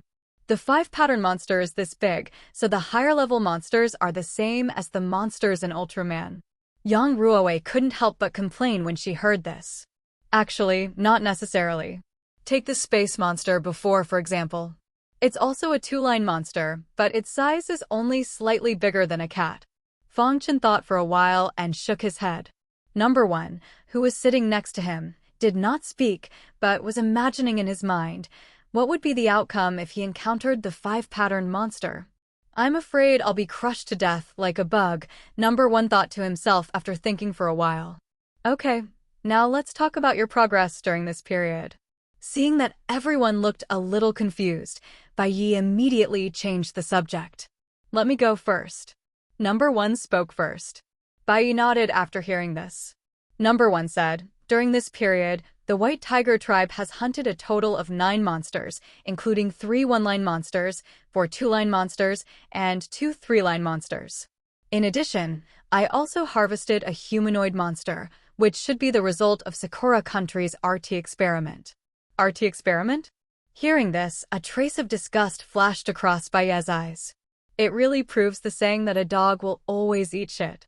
Did that humanoid monster notice anything wrong? Bai Ye looked at Fong Qin and asked. I'm sorry, Master. The Qinglong tribe is short-handed and I've been very busy lately. So we can only temporarily seal up the humanoid monster and have not had time to study it yet. Fong Qin explained with an apologetic look on his face. It's okay, just take it one step at a time. Bai Ye also knows that research is indeed very difficult and tiring. Therefore, Bai Ye basically does not interfere in the affairs of the Qinglong tribe. He believes that everyone has his own expertise, and if he were to force his way in, he might end up making a mess. Speaking of the lack of people, Bai Ye immediately expressed the idea that he had already thought of in his mind. By the way, if you are short of people, I allow you to recruit talents to join the organization on your own. But there is one thing I must make clear in advance. When recruiting new members, their character must be carefully selected. It is strictly forbidden to recruit people with bad character. Bai Ye reminded in a serious tone. I don't want the Shanghai organization to become a rat that everyone in the world wants to kill. Do you understand? Clear. Upon hearing this, Number 1 and others quickly responded. Go on. Bai Ye looked at Fong Qin and said, the Qinglong tribe has achieved 2 major experimental results during this period. First, we have successfully developed a healing potion based on the origin of the creature with powerful healing ability provided by you, Lord. Theoretically, it can regenerate severed limbs, repair damaged internal organs, etc., but due to the lack of clinical trials, it is not yet a finished product. Having said that, Feng Chen glanced at number 1 intentionally or unintentionally, as if reminding him to say something. Number 1 quickly understood Feng Chen's intention and said, "My lord, the clinical trial of this drug requires special patience, so Minister Feng plans to use the group of people he had thought of before." Yaqi Biological Research Center? After hearing what number 1 said, Bai Ye quickly thought of the conversation in the car before going abroad. Yes, Feng Chen nodded quickly. Okay, I have no objection. Let the White Tiger tribe take charge of this matter. Bai Ye glanced at Feng Chen and gave instructions to number 1. No problem, my lord. Number 1 responded quickly. After deciding on the experimental candidates, Feng Chen began to introduce the second research result of the Qinglong department. The second research result is the magic energy metal that was successfully developed independently by our researcher Yi Fanqing. Magic energy? Bai Ye looked at Feng Chen with some confusion after hearing this. Magic power refers to the energy that appears in the body after absorbing the essence of the monster. Feng Chen explained. This name is quite appropriate. Let's go on. Bai Ye nodded when he heard it. Next, Feng Chen comprehensively introduced the concepts of magic metal and magic weapons to Bai Ye, and made some descriptions and assumptions about the future development of magic metal. Let me see your magical weapon. After listening to Feng Chen's story, Bai Ye looked at number 1 and said. Seeing this, number 1 immediately handed the dagger on his waist to Bai Ye. Bai Ye took the dagger and tried to mobilize the energy in his body to inject it into the dagger. Soon a stream of energy flowed along Bai Ye's arm and successfully into the dagger. The next second, a faint silver light appeared on the dark black dagger, giving people a sense of danger. Even though number 1 and the others were several steps away from Bai Ye, they could still keenly feel the sharp edge of the dagger. Then, Bai Ye pointed the dagger at the corner of the table, but what no one expected was that, before the dagger in Bai Ye's hand touched the corner of the table, a crack was cut on the corner of the table in front of him. Under the incredulous gazes of several people, Bai Ye gently scratched the table with the dagger. But the blade of the dagger did not touch the table. But the next second, the corner of the table was cut off smoothly. Sword Chi. Li Yunxi on the opposite side narrowed his pupils upon seeing this and screamed in shock. This is a dagger. Number 1 said speechlessly. Could that be Gang Chi? Read less martial arts novels, Minister Li. Don't you often watch online short dramas? Li Yunxi retorted unconvinced. No, this is the power of space. At this time, Bai Ye came back to his senses and began to explain. The supreme law, the law of space. As soon as Bai Ye finished speaking, young Ruowei on the side exclaimed. It's not that scary. You should read less novels, Minister Yang. Bai Ye looked at young Ruowei speechlessly and complained. Hey. Young Ruowei smiled awkwardly. Then, Bai Ye experimented and found that he could cut objects half a meter away with his dagger. And no matter the material, it can be cut effortlessly. If I had a long sword made of magic metal when I was killing the 5-patterned monster, I would probably be able to chop off its head in one blow. Bai Ye looked at the dagger in his hand and couldn't help but sigh. Don't worry, master. We have already prepared the magic metal for you. As long as you tell us your requirements, we can immediately create a special magic weapon for you. Hearing Bai Ye's words, Feng Chen quickly spoke. By the way, you just said that the stronger the monster, the better the magic metal made of its body? Bai Ye suddenly thought of something and quickly confirmed with Feng Chen. Right. Well, after I hand you the corpse of the 5-patterned monster, you can use it to refine some magic metal for me. No problem. Feng Chen responded quickly. After returning the dagger to number 1, Bai Ye turned his gaze to Li Yunxi. What about the Suzaku tribe? The Suzaku division has completed comprehensive monitoring of the Sakura country internet and has found some laboratories of Sakura country officials and chaebols stealing their data on monster research.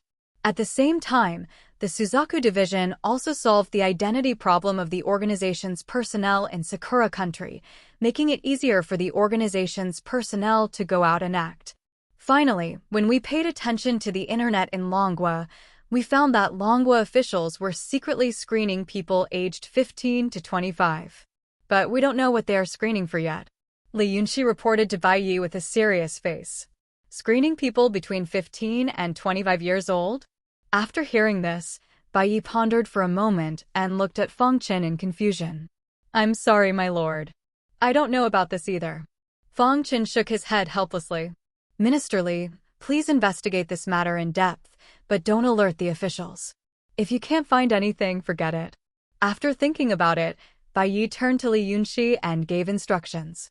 Yes, my lord. It's my turn. It's my turn. After Li Yunxi finished her report, Yang Ruoe quickly spoke. Minister Yang, you say? Bai Ye nodded to Yang Ruoe after hearing this. The Xuanwu division has basically completed the living requirements of its members and found channels to purchase various supplies. But the only problem is that there is no income. So many developments of Xuanwu department are seriously hindered. Having said that, Yang Ruoe stared at Feng Chen with resentful eyes. Feng Chen twisted his body unnaturally when he saw this, and said with a smile, Haven't I developed a healing potion? Once you have completed the clinical trials, you can make a lot of money. As he spoke, Feng Chen turned his gaze to number 1 beside him. Number 1's face was full of question marks when he saw this. Number 1 was immediately puzzled when he saw this, but he soon realized what was going on.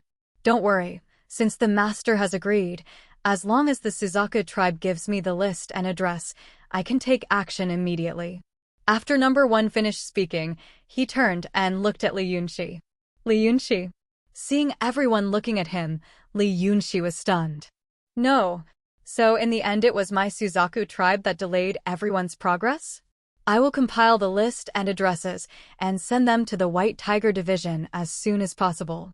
After looking around, Li Yunxi looked at number 1 and said in a resentful tone, Oh, my lord, recently many people in the Qinglong tribe have complained that the laboratory space is too small, and my Xuanwu tribe doesn't even have a decent office space. So I would like to suggest that we should switch to a more spacious space. At this time, Yang Ruoe started complaining again. During the time she led the Xuanwu tribe, Yang Ruoe felt like a nagging woman, always complaining about this and that. This is indeed my problem. I didn't think so much about it when I rented the venue. Hearing Yang Ruoe's complaint, Bai Ye said apologetically. In fact, the current base can still be used, but if we recruit new members on a large scale in the future, we will not be able to make ends meet. Number 1 said after thinking about it. Since you have put forward the idea, do you have any good suggestions? Bai Ye looked at Yang Ruoe and asked. Have. When this was mentioned, Yang Ruoe immediately became excited. A few days ago, when number 1 was hunting monsters, a resort was invaded by monsters. Several tourists died at that time, and then number 1 killed more than 20 soldiers from the Sakura country.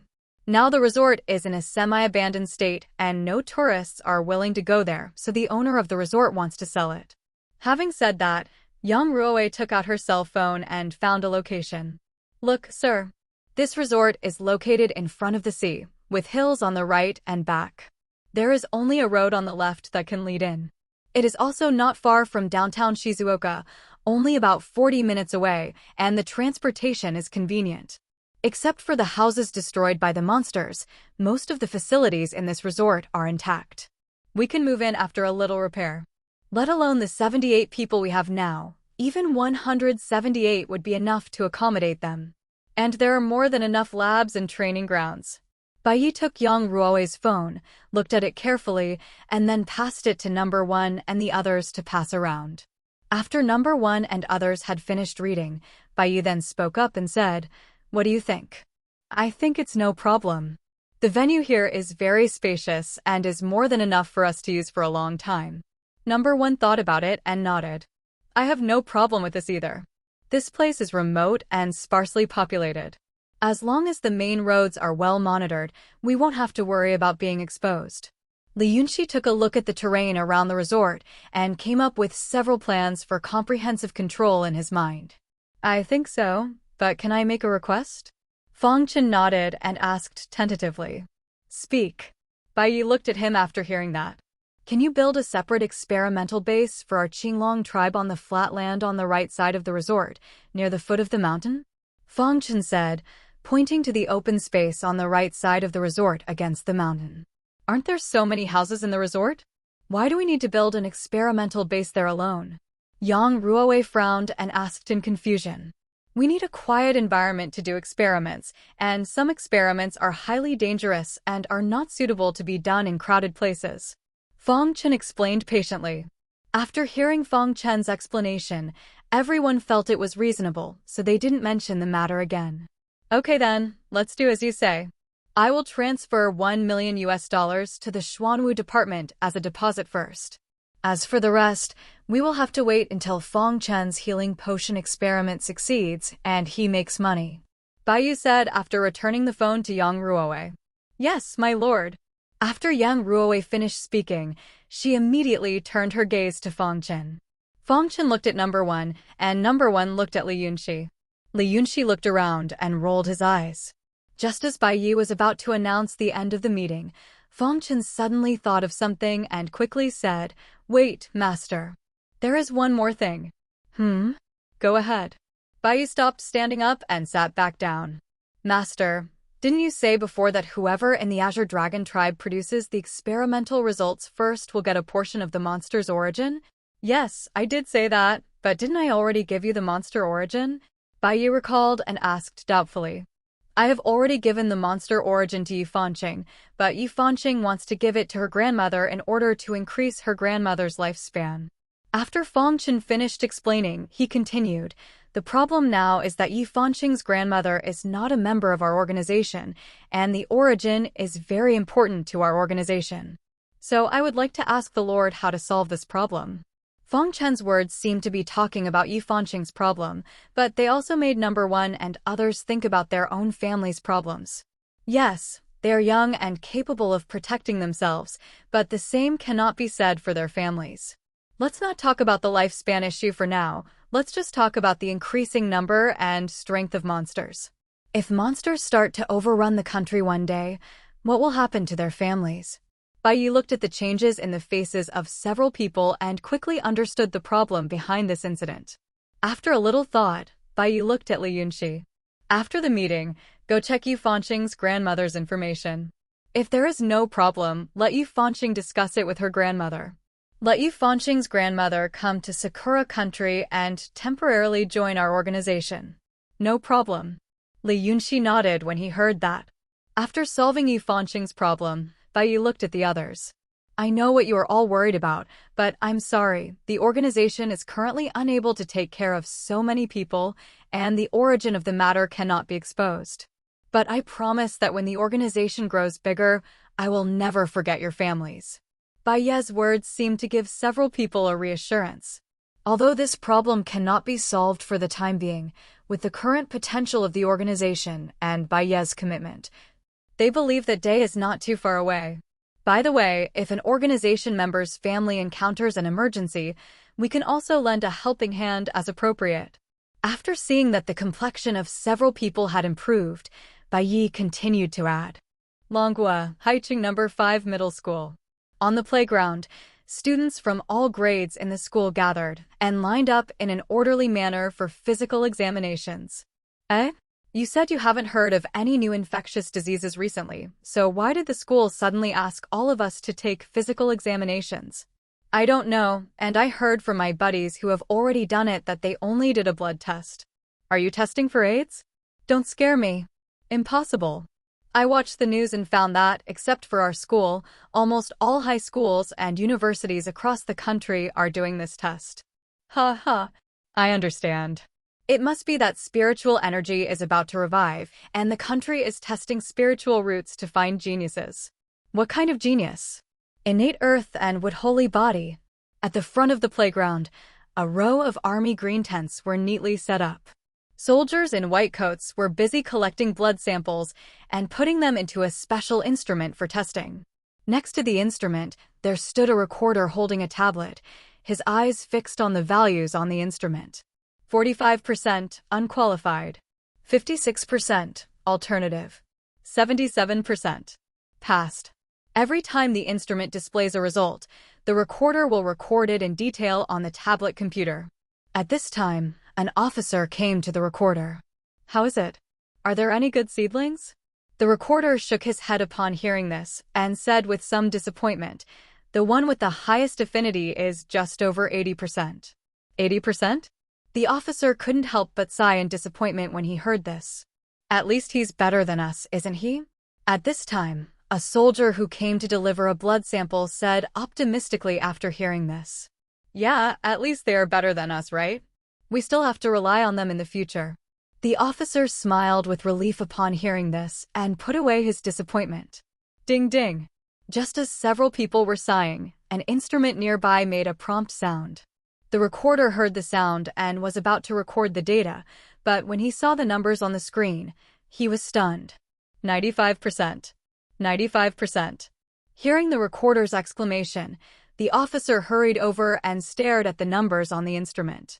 After seeing the numbers on the instrument clearly, the officer burst into laughter and said, "Ha ha. Just now you said there were no good seedlings, but now they are here, aren't they? Not only has it exceeded 90%, it has reached 95%. This affinity is not only among the top in the country, but it can also be considered top-notch."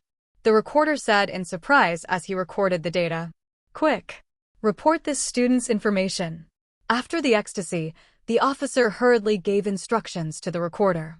Don't worry, as long as I register here, I will be reminded immediately. The recorder said after taking note. That's good. The officer nodded when he heard this. Since Bai Ye's return, the Shanghai organization has been in a state of rapid development. With sufficient weapons support, all members of the White Tiger tribe have been deployed. Every day I am either hunting monsters or on my way to hunt monsters. As for the Qinglong division, ever since Fong Qin got the coveted experimental subject, they have been busy with clinical trials. It is said that the current progress is good, and it won't be long before the healing potion will be completely successful.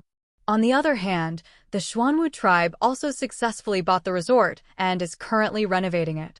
In Bai Ye's office, Bai Ye, who was processing documents, was interrupted by a knock on the door. Enter. Bai Ye stopped what he was doing and shouted towards the door. The door opened, and Li Yunxi and Fong Qin walked in one after another. What's the matter? Bai Ye asked as he looked at the two people with different expressions. My lord, I have recently discovered some things about the country you asked me to pay attention to some time ago. Li Yunxi spoke first after sitting down. Something about screening people between the ages of 15 and 25? Bai Ye recalled and soon thought of what Li Yunxi had said some time ago. Li Yunxi nodded and said, Yes, after my investigation over this period of time, I found that this large-scale screening is an official test of a special indicator called magic affinity. Those whose integration degree is less than 50% are considered unqualified. 50% to 60% of the people are recorded as alternatives. 60% to 80% of the people are considered qualified. 80% to 90% of people were rated as excellent. 90% to 99% of people are considered top-notch. And 100% is recorded as perfect. According to my investigation, very few people can reach more than 90% of the test results. After being tested, the authorities gathered these people together and put them in a military base. Magic affinity? What is magic affinity? After listening to Li Yunxi's words, Bai Ye couldn't help but be confused. I haven't found that. Li Yunxi also shook his head to indicate that he was not sure. I think I know what it is. At this time, Fong Qin on the side suddenly spoke. Bai Ye and Li Yunxi looked at him upon hearing this. If I'm not mistaken, the magic and the magic affinity that Minister Li mentioned should be what we call magic power. Affinity is also easy to explain. It should be a talent that commonly appears in fantasy novels. The talent in fantasy novels is nothing more than a person's affinity for spiritual energy, and the talent they test is a person's affinity for magic power or magical power. Fong Qin boldly expressed his guess. Although what Fong Qin said was a bit far-fetched, it did sound meaningful. So Bai Ye continued to ask, Is this all your speculation? No, I already have some evidence. A gleam of wisdom flashed in Fong Qin's eyes, and he said something shocking. Hurry up and tell me. Bai Ye urged hurriedly. My lord, do you still remember the corpse of the humanoid monster that number 1 brought back? Fong Qin did not rush to explain, but asked slowly. Remember. Bai Ye nodded slightly. Bai Ye later went to see the corpse of the humanoid monster. Combining the process described by number 1, Bai Ye finally felt that it looked intimidating, but was actually vulnerable. After the clinical trial of the healing drug was on track, I began to examine the corpse of the humanoid monster. Finally, after testing, I found the remnants of magic energy in the body of the humanoid monster. But what I find strange is that the magic power in its body is not stored in the chest like ours, and is only called upon when needed. Instead, the magic energy in its body only exists in its muscles, as if it was forcefully injected into it. Fangchen opened his phone, found the test report, and gave it to Bai Ye to check. Taking advantage of Bai Ye's gap, he continued to explain, if we use magic power, it is like the monks in the novel using spiritual power. Then the magic energy in the corpse of the humanoid monster is more like a potion that strengthens the body. I mean, you all understand, right? Having said that, Fangchen stopped explaining and asked Bai Ye and the others. In other words, we are using and controlling the magic energy, while it is passively transformed by the magic energy, but cannot use the magic energy. Li Yunxi reacted quickly and found the difference. You're right. If I'm not mistaken, the authorities should have mastered some technology to extract magic energy and make potions. After all, the reason why we can control magic power is entirely dependent on the magic essence bestowed by the Lord. The magic affinity mentioned above is most likely the human body's absorption rate of this medicine. 100% magic affinity means that the drug effect can be absorbed 100% perfectly. At this point, Fangchen expressed all his guesses one by one. After listening to Fangchen's explanation, Bai Ye couldn't help but ponder for a moment. Although Fangchen's guess is not 100% accurate, it is probably 80% accurate. But Bai Ye had a hunch that what the authorities were hiding would not be that simple, etc. At this time, Bai Ye came back to his senses, suddenly thought of something, and quickly turned to look at Fangchen. You just said that magic energy can be made into a potion to strengthen the body? In theory, it is possible, and if I am not mistaken, the magic energy they extract should come from magic crystals. Because compared to the magic energy in the monster's corpse, the magic energy in the magic crystal is more pure and gentle. Fangchen nodded after hearing this. Then can we also try to develop this kind of medicine? Bai Ye looked at Fangchen with shining eyes and suggested. My lord, you know that we in the Qinglong tribe are short of people and have a lot to do. I still have a lot of experiments waiting for me to do. Hearing Bai Ye's words, Fangchen immediately looked embarrassed and complained to Bai Ye. Didn't I tell you to expand your enrollment? My lord, it is very difficult to find truly useful talents. These days I have been considering whether to look for those fresh graduates. It would have been better if he hadn't said it, but when he said this, the difficulty on Fangchen's face became even more serious. College students are just college students. When the time comes, they will be kept to help you. You can just be in charge of commanding and controlling the direction. Bai Ye suggested, and you don't have to limit yourself to Daxia. There are so many countries. If you screen carefully, you can find a lot of them. This. After hearing Bai Ye's words, Fangchen couldn't help but feel a little moved, and his gaze turned to Li Yunxi beside him. Okay.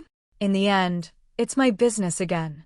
Li Yunxi sighed helplessly when he saw this, and then said softly, I have recruited 5 computer experts from Daxia. When they arrive, I will start screening them. Thank you, Minister Li. Upon hearing this, Fangchen immediately smiled and thanked him. By the way, Minister Fang, you haven't told me what you are here for this time. Seeing that the problem was solved perfectly, Bai Ye looked at Fangchen and asked. Oh, I almost forgot. After hearing Bai Ye's words, Fangchen finally remembered the purpose of his trip. Master, I came here this time to report to you that our Qinglong tribe's healing potion has completed clinical trials. Fangchen reported excitedly. Did the experimental effect meet expectations? Bai Ye asked hurriedly after hearing this. Perfectly met expectations. Okay. You can go find Minister Yang later and discuss the production and sales of the healing potion. The Shanghai organization has been poor for so long, but is finally about to become rich. Thinking of this, Bai Ye couldn't help but reveal an excited smile on his face. Yes, my lord. Then I will go to find Minister Yang first. Fangchen stood up and said, Go ahead. Bai Ye waved his hand and said. After Feng Chen left, Bai Ye looked at Li Yunqi, who had no intention of leaving, and asked, "What's wrong, Ministerly? Do you have anything else to do?" Li Yunqi nodded and said, "There is one more thing. I recently discovered an abnormal situation when tracking the monster.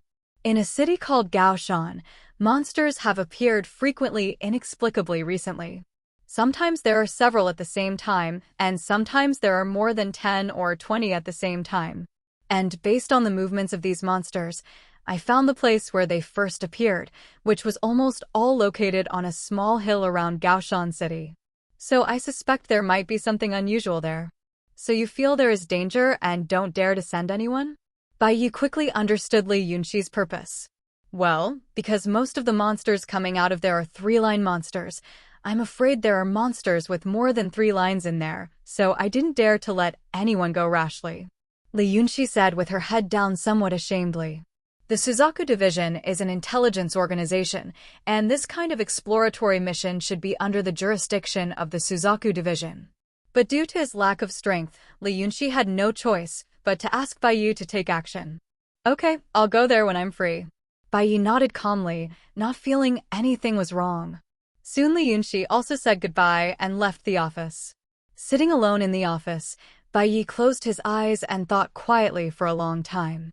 For some reason, when he heard Li Yunqi's last message, he felt a sense of urgency in his heart. It's like something big is about to happen. Strength. Only with strong strength can we cope with the upcoming changes. Bai Ye thought about it for a long time and finally came up with only one solution, which is to improve his strength. Thinking of this, Bai Ye stretched out his right hand and took out a magic crystal from the storage space. This magic crystal is as big as a fist and has as many as 5 lines on it. This 5-pattern magic crystal was taken from the 5-pattern monster that Bai Ye hunted. Originally, Bai Ye planned to wait until Feng Chen finished testing before using it to improve his strength. But the sense of urgency in his heart forced him to give up this idea. Without any hesitation, Bai Ye started to refine the magic crystal in his hand. Fortunately, through experiments, Number 1 was the first to discover a way to use the magic energy in the body to channel the magic energy in the magic crystal and absorb it into the body. Otherwise, it would be difficult for Bai Ye to swallow such a large magic crystal. As the huge amount of magic energy continued to flow into his body, Bai Ye clearly felt that his body was being strengthened. At the same time, as his understanding of the power of space became deeper and deeper, Bai Ye vaguely felt that new skills were being nurtured. Time passes by second. After an unknown amount of time, Bai Ye finally absorbed all the magic crystals in his hand. Feeling the earth-shaking changes in his body, Bai Ye opened his eyes excitedly. 5 patterns. Bai Ye felt the magic power in his body and roughly estimated that his magic power was roughly equivalent to that of a 5-pattern monster. In addition to the breakthrough in Magic Realm, Bai Ye also comprehended 2 space-related skills. One is space compression and the other is space barrier. Space compression is the process of continuously compressing a certain range of space and objects in the space toward the center. As for the degree of compression, it depends on Bai Ye's strength. As long as Bai Ye is strong enough, he can even compress it to the size of a molecule. The space barrier condenses the space into a barrier that can be used to resist attacks, etc. After learning the 2 new skills, Bai Ye looked around and finally set his sights on the stainless steel thermos cup on the table. Space compression. Bai Ye raised his right hand and gently squeezed the stainless steel thermos cup. The next second, the stainless steel thermos cup on the table seemed to be squeezed by a strong pressure. It quickly compresses towards the center until it is compressed to the size of a pea. After doing all this, Bai Ye came to the table and picked up the stainless steel ball on the table. He soon discovered that although his size had shrunk, his weight had not changed at all. Ministerly might like this very much. Bai Ye looked at the steel ball in his hand and murmured thoughtfully. After testing the new skills, Bai Ye looked at his body. Just when he was absorbing the magic crystal, he keenly discovered that the magic energy in the magic crystal was actually strengthening his body autonomously. This effect had never occurred to Bai Ye before when he absorbed magic crystals. Bai Ye's previous physical strengthening was done by strengthening his body a little when the magic energy of the magic crystal surged to his chest. This time, the magic power of the magic crystal seemed to be intentionally strengthening his body. Thinking of this, Bai Ye took out a small knife from the storage space and then gently cut his arm. Not to mention the wounds, not even a single hair was lost. So Bai Ye began to increase his strength and cut his arm with a knife. But even when he used all his strength, the knife only left a white mark on his arm. And due to Bai Ye's rapid self-healing, the white mark disappeared in less than a second. It seems that if I want to break through the skin's defense, I have to activate my great strength, Bai Ye said after looking at his intact arm. Of course, Bai Ye is not that stupid. He would not activate his huge strength to harm himself. If he was not careful, his arm would be cut off. Bai Ye would have no place to cry. Is this the characteristic of the 5-pattern magic crystal, or is it because of the characteristics of that 5-pattern monster? Bai Ye felt it and found that the biggest change in his body was that his defense was greatly enhanced. Although other aspects such as strength have been enhanced, they are still far less than defense. Just as Bai Ye was about to check carefully, his cell phone suddenly rang. Hello. Bai Ye, it's me. The call was connected, and Irina's joyful voice came from the phone. Who are you? Bai Ye asked deliberately with a wicked smile. Cole. How long have we been apart? And you've already forgotten me. I carefully selected a weapon for you and prepared a big surprise for you, but you actually forgot about me. Hearing Bai Ye's words, Irina immediately complained to Bai Ye in tears. Okay, I was just kidding. How could I forget you, beautiful Irina? Hearing Irina almost crying, Bai Ye quickly explained. Are you kidding? He is now counting on this rich woman to provide him with a steady supply of weapons. Real? Irina stopped accusing and asked aggrievedly. Really? More real than pearls? Bai Ye secretly breathed a sigh of relief and nodded in response. Humph. If you make such a joke again next time, I will ignore you. After getting Bai Ye's assurance, Irina's mood suddenly improved a lot. By the way, Irina, what is the matter with you calling this time? Bai Ye quickly changed the subject. Well, I called you this time to tell you that the batch of goods I promised to give you will arrive in the waters of Sakura country in one day. When the time comes, you will need to give me a delivery address, and I will have someone deliver it to you directly. The equipment sponsored by the rich woman has arrived. Hearing this, Bai Ye's eyes suddenly lit up and he became energetic. Okay, I'll send you the address later. Bai Ye said hurriedly, fearing that the equipment he had obtained would be lost. By the way, I have prepared a big gift for you. I hope you will like it. Irina said with a chuckle. What's the gift? Keep it secret for now, but I can guarantee that you will like it. Irina said mysteriously. All right. Seeing that Irina refused to say anything, Bai Ye did not force it. He would know tomorrow anyway. After continuing to chat with Irina for a long time, until night fell, Bai Ye said he was going to have dinner before hanging up the phone. Time came quickly the next afternoon. After receiving the news from Irina, Bai Ye took 2 healing potions from the Qinglong tribe and went to the agreed location. Bai Ye chose a secluded beach as the harvest address. When Bai Ye arrived, there were already several large containers and a dozen big men from the White Bear country on the beach. Sorry, I'm late. Bai Ye saw a familiar figure in the crowd, so he stepped forward and said, No, we just arrived. Pav came up to Bai Ye and said with a friendly smile, Irina isn't here? Bai Ye looked around and said with some disappointment. When Bai Ye heard Irina say there was a big gift, he thought it was Irina who was coming. No, she has been grounded by her father and may have to stay at home for a long time. Pav shook his head and explained. By the way, are you here alone? How can you carry so many things by yourself? Pav looked behind Bai Ye and asked with some confusion. Don't worry, my people are on the way.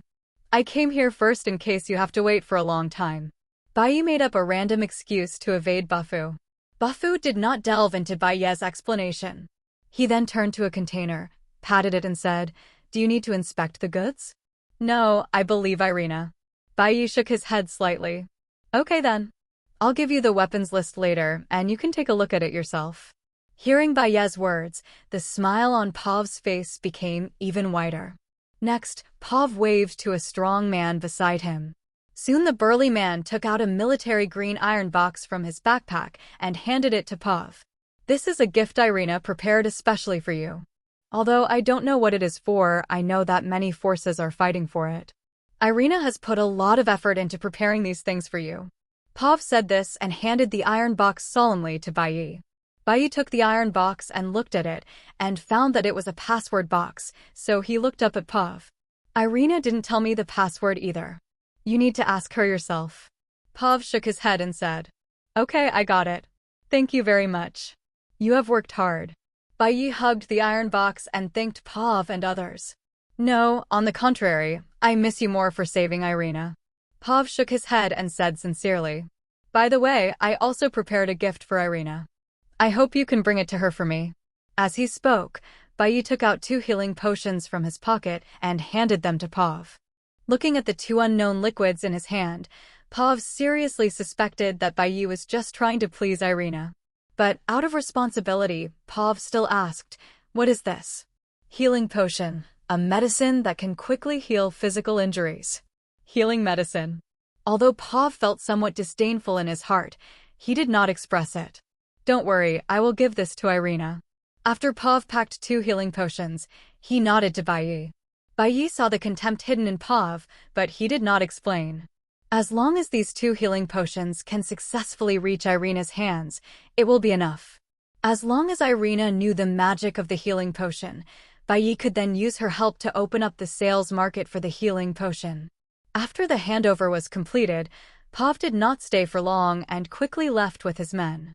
After Pav and others left, Bai Ye put all the containers into the storage space and then turned around and left.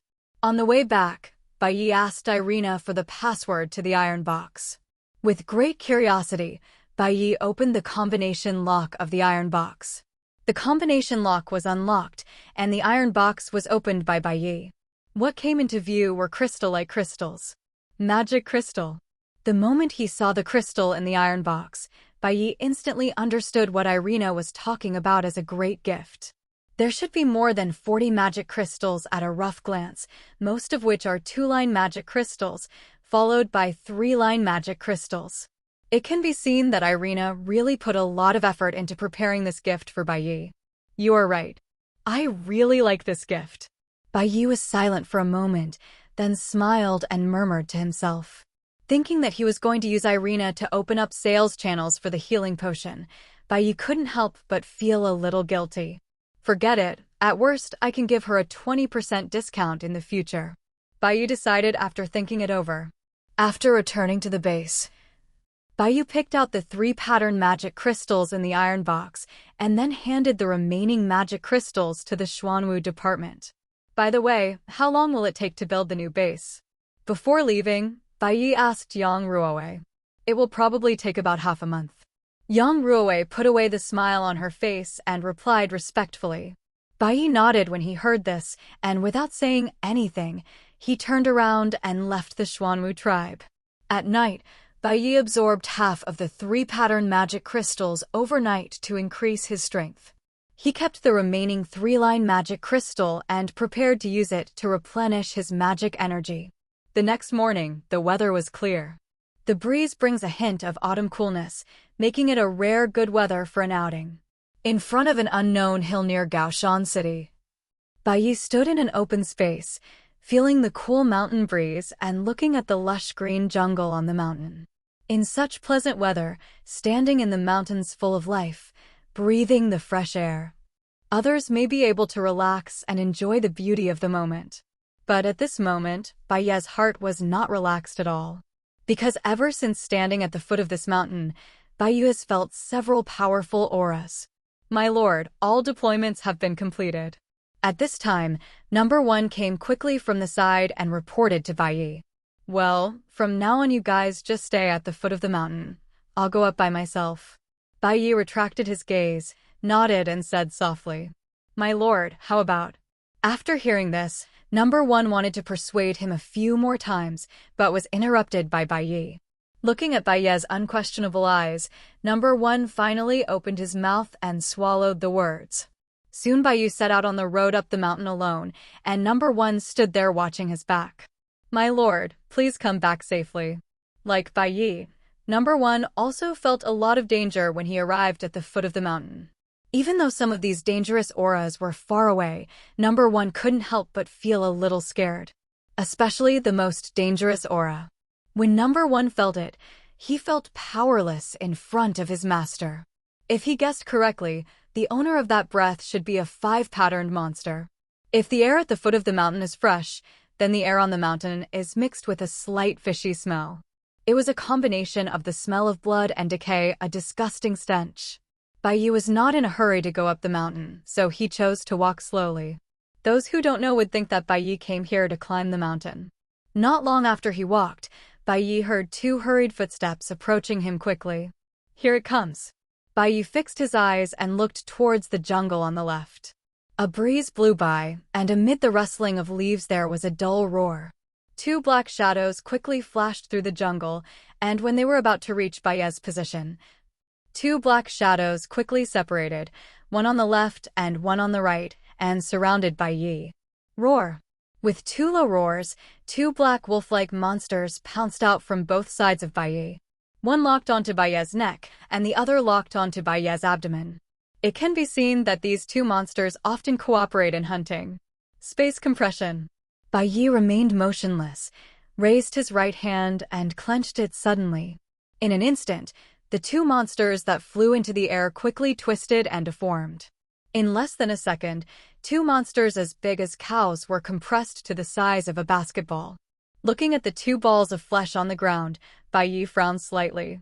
In order not to destroy the magic crystal, he deliberately withdrew some of his power.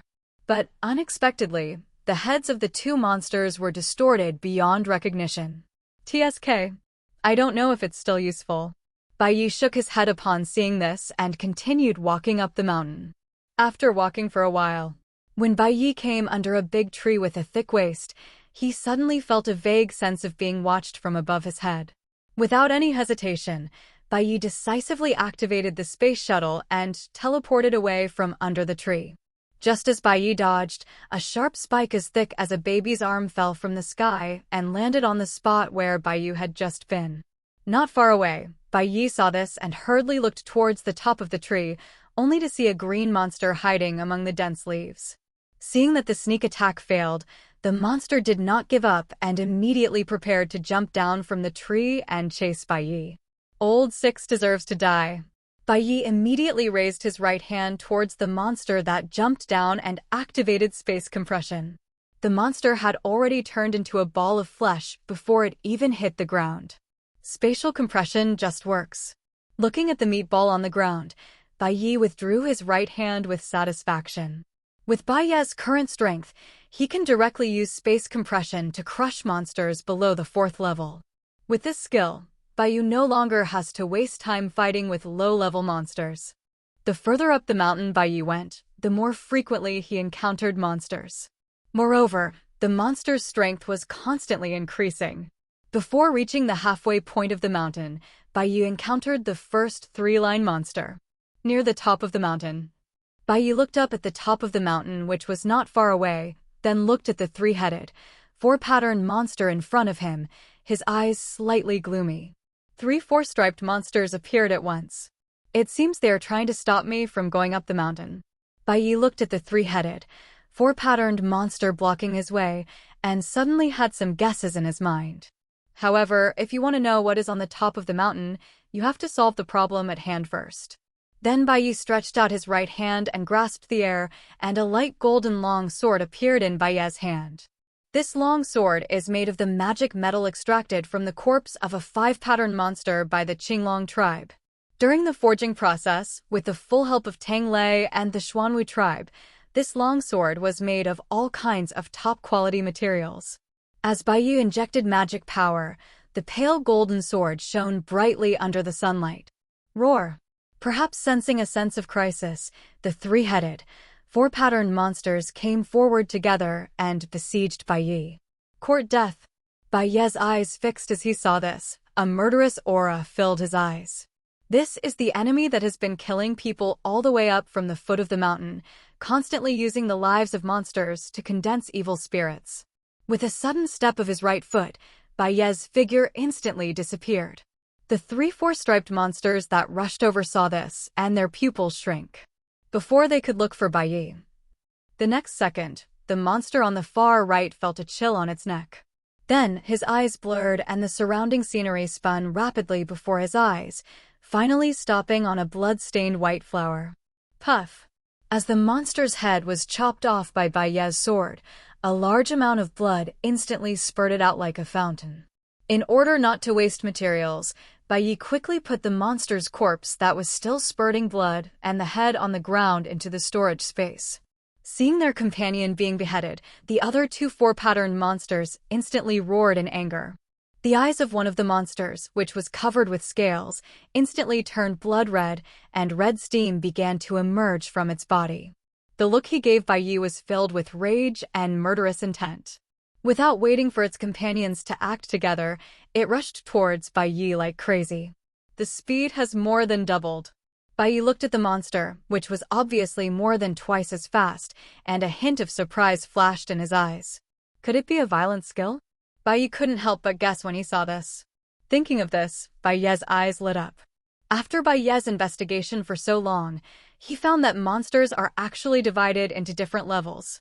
One is an ordinary monster without any innate skills, and the other is a special monster with special skills. For example, the original owner of the origin absorbed by Lu Yen, the Golden Flame Eagle, is a special monster with the special skill of Golden Flame. For example, the space monsters absorbed by Bai Ye and the telekinetic monsters absorbed by Li Yunxi are all special monsters. At the same level, special monsters are often much stronger than ordinary monsters. Even some monsters with powerful special skills can defeat ordinary monsters of a higher level. However, due to the rarity of special monsters, the Suzaku and White Tiger tribes searched for a long time but failed to find one. Although berserk skills are powerful, they seem to have the flaw of losing reason. Looking at the monster getting closer and closer to him, Bai Ye couldn't help but look at the madness in its eyes with some pity. Just as the violent monster was about to rush in front of Bai Ye, a silver light flashed in Bai Ye's eyes. Space barrier. The next second, the charging monster seemed to hit an invisible wall and was stopped instantly. The huge impact force caused the monster's head to bleed, and the madness in its eyes also sobered up a little. While the violent monster was dizzy, Bai Ye quickly stepped forward with his knife, ready to kill it in one fell swoop. But at this moment, another 4-striped monster rushed to the back of the violent monster and roared quickly, awakening the violent monster's reason. He quickly rushed in front of it, ready to stop Bai Ye and buy it time to recover. Humph! You overestimate your own abilities. Bai Ye smiled contemptuously at this, and the long sword in his hand quickly cut through the void and slashed at the monster in front of him. The 4-striped monster in front of him saw this and quickly raised his front paws and slapped Bai Ye vigorously. But before Bai Ye's sword arrived, an invisible spatial blade slashed across its body. Plop! In an instant, the right leg of the 4-patterned monster in front of him was cut off by the space blade. Suddenly losing his right leg, the balance of the 4-patterned monster in front of him was instantly broken, and he fell heavily to the ground. This time Bai Ye did not hesitate. He teleported forward decisively and chopped off its head with one blow. Seeing this, the violent monster not far away no longer cared about revenge. He quickly got up and ran towards the mountain in panic. But the next second, an invisible blade swept across again, and another huge head fell down. How can you let the duck in your mouth run away? Bai Ye muttered to himself as he slowly picked up the monster corpses on the ground.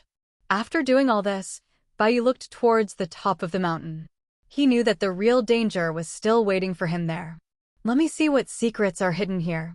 Having said that, Bai Ye set out on the journey up the mountain again. Meanwhile, at the foot of the mountain. Not long after Bai Ye went up the mountain, monsters kept coming from other places, trying to rush into the mountain. However, there are 2 teams of the White Tiger tribe guarding the foot of the mountain. If they want to go up the mountain, they must first pass through Number 1 and his team.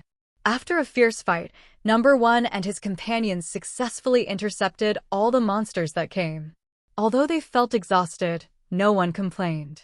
Because on the mountain behind them, The Lord was alone facing a monster that was many times more powerful than them. They can't interfere in the frontal battlefield, but they must do these little things well. Near the top of the mountain, Bai Ye encountered a monster again. The aura of this monster is stronger than the 3 4-striped monsters encountered before. But it did not reach the standard of a 5-pattern monster. It was more like a peak 4-pattern monster, or maybe half a step to 5-pattern monster. Bai Ye wasn't quite sure about the exact classification of monster levels, but it meant that they were about to break through the 5 levels. This monster looked rather special. It walked upright and was fat. It had a huge vertical eye on its chest, and it had no head or mouth. The moment it saw Bai Ye, a red beam of light shot out from the vertical eye on the monster's chest. Seeing this, Bai Ye quickly activated the space shuttle and left the place. When the red beam of light fell on a tree trunk, the bull-thick trunk instantly turned into a wisp of red smoke. However, this wisp of red smoke did not dissipate, but quickly floated back into the eyes of the vertical-eyed monster. Looking at the fallen treetops, Bai Ye's eyes flashed with solemnity. This beam of light is a bit weird. And that wisp of red smoke. If it was just to destroy the tree trunk, Bai Ye would not have done this. But from what happened just now, that piece of tree trunk seemed to have been transformed into another form, turning into that wisp of red smoke. Who cares? Kill him first. Bai Ye stepped with his right foot and his figure disappeared instantly. When he appeared again, he had already come to the left side of the vertical-eyed monster. Just as Bai Ye was about to chop him down with his sword, the vertical-eyed monster seemed to have anticipated this and raised its left hand towards Bai Ye. Oh no! There's danger! Bai Ye's heart suddenly became alarmed when he saw this, and he instantly activated space teleportation and disappeared on the spot. The result was exactly what Bai Ye expected. At the moment Bai Ye disappeared, a red beam of light shot out from the left palm of the vertical-eyed monster. Bai Ye, who was not far away, saw this and discovered that there was actually a vertical eye in the palm of the vertical-eyed monster. The left hand has eyes, so the right hand must have eyes.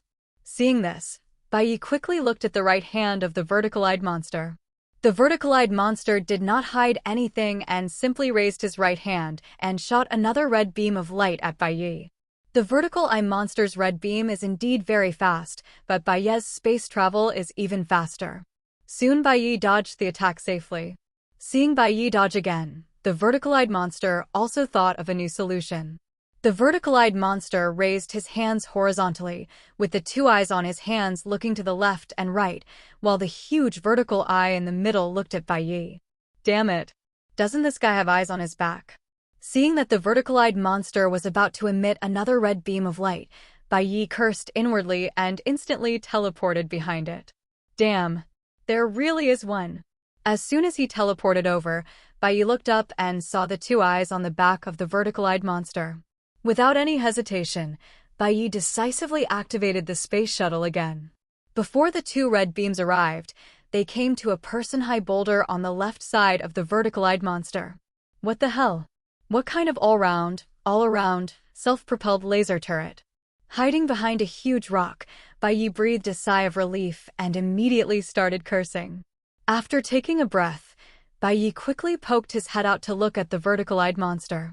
As luck would have it, the left palm eye of the vertical-eyed monster happened to look at Bai Ye. Seeing this, Bai Ye quickly retracted his head. At the same time, the vertical-eyed monster quickly shot out a red beam from its left palm. The opportunity has come.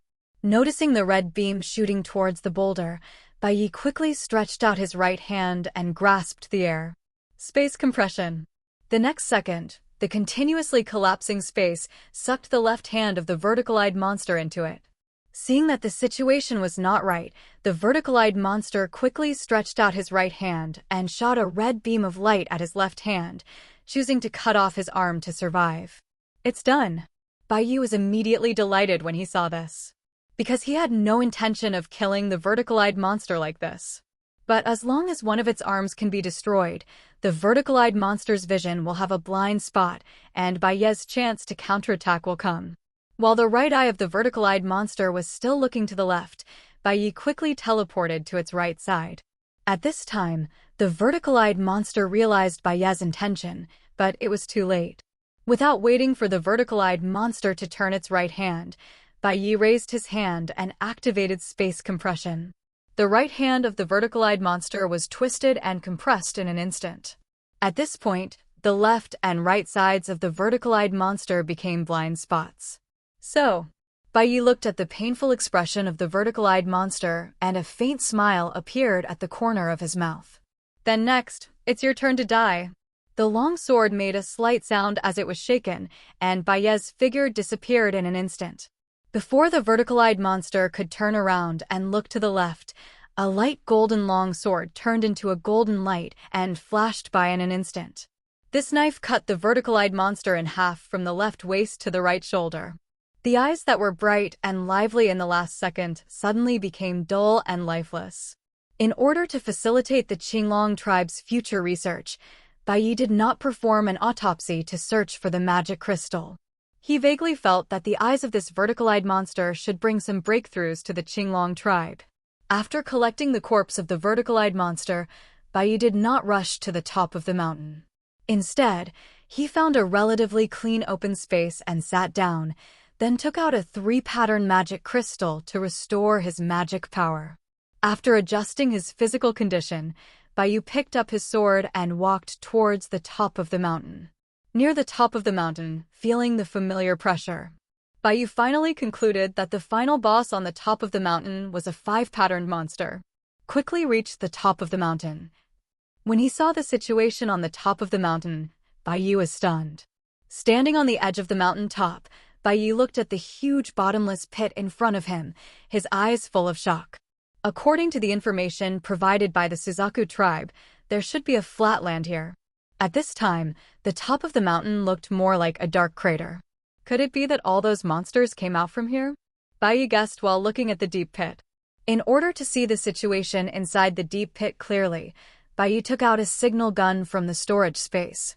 Then he pointed the gun into the deep pit and fired a flare.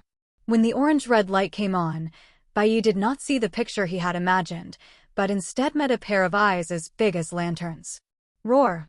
A deafening roar came from the deep pit, startling countless birds in the mountains and causing them to flee in all directions.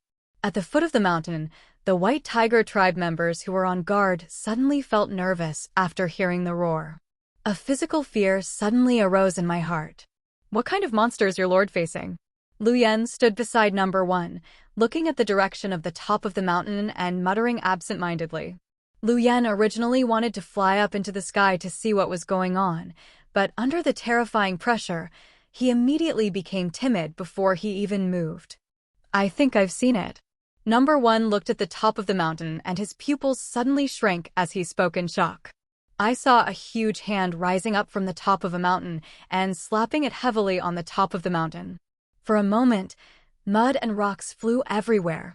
Immediately afterwards, another giant palm stretched out from the top of the mountain and slammed heavily on the other side of the mountain. Then, under the horrified gaze of the crowd, a terrifying monster with huge sharp horns crawled out from the top of the mountain. For a moment, the top of the hill seemed to have a landslide, and countless mud and rocks rushed down the hill. Until the huge monster completely crawled out, the entire mountain seemed to be much shorter. You must be kidding. This has to be at least 20 meters high, right? Looking at the huge monster crawling out from the top of the mountain, a member of the White Tiger tribe said in horror. Let's go. Get out of here. The battle that's coming is not something we can get close to. Looking at the huge monster on the top of the mountain, number 1 immediately gave the order to retreat. Yes, Minister. No one objected to this order. Do you think the Lord can win? Lu Yen looked at the top of the mountain and said to number 1 with some concern. Yes, definitely. Number 1 said firmly without any hesitation. As the huge monster slowly crawled out of the mountain, Bai Ye, who was hastily dodging rocks and broken trees, felt that the mountain was shaking. Looking at the huge body of the monster, Bai Ye only hoped for one thing. That is to hope that this monster has no special talents. Soon the 5-pattern monster completely crawled out of the mountain, standing on the top of the mountain, looking down at Bai Ye below. This five-pattern monster has a body shaped like a giant ape, with a pair of sharp horns like bull horns on its head, and its eyes are full of brutal, murderous intent. Come on, show me what you can do. Seeing this, Bai Ye swung his sword and his figure instantly disappeared from the spot. The horned monster's eyes flashed with surprise when he saw this, and then he quickly turned around to look for Bai Ye. But at this moment, it suddenly felt a chill on its back, followed by a tearing pain. The horned monster immediately realized that Bai Ye was behind him. Roar! The horned monster roared, twisted its body quickly, opened its palm, which was bigger than a car, and swung it towards Bai Ye. But at this time, Bai Ye had already teleported to its feet and slashed at the legs of the horned monster. Roar! The severe pain from muscle tearing made the bull-horned monster completely furious. Then, the muscles of the bull-horned monster expanded rapidly, and its body instantly rose another 5 meters.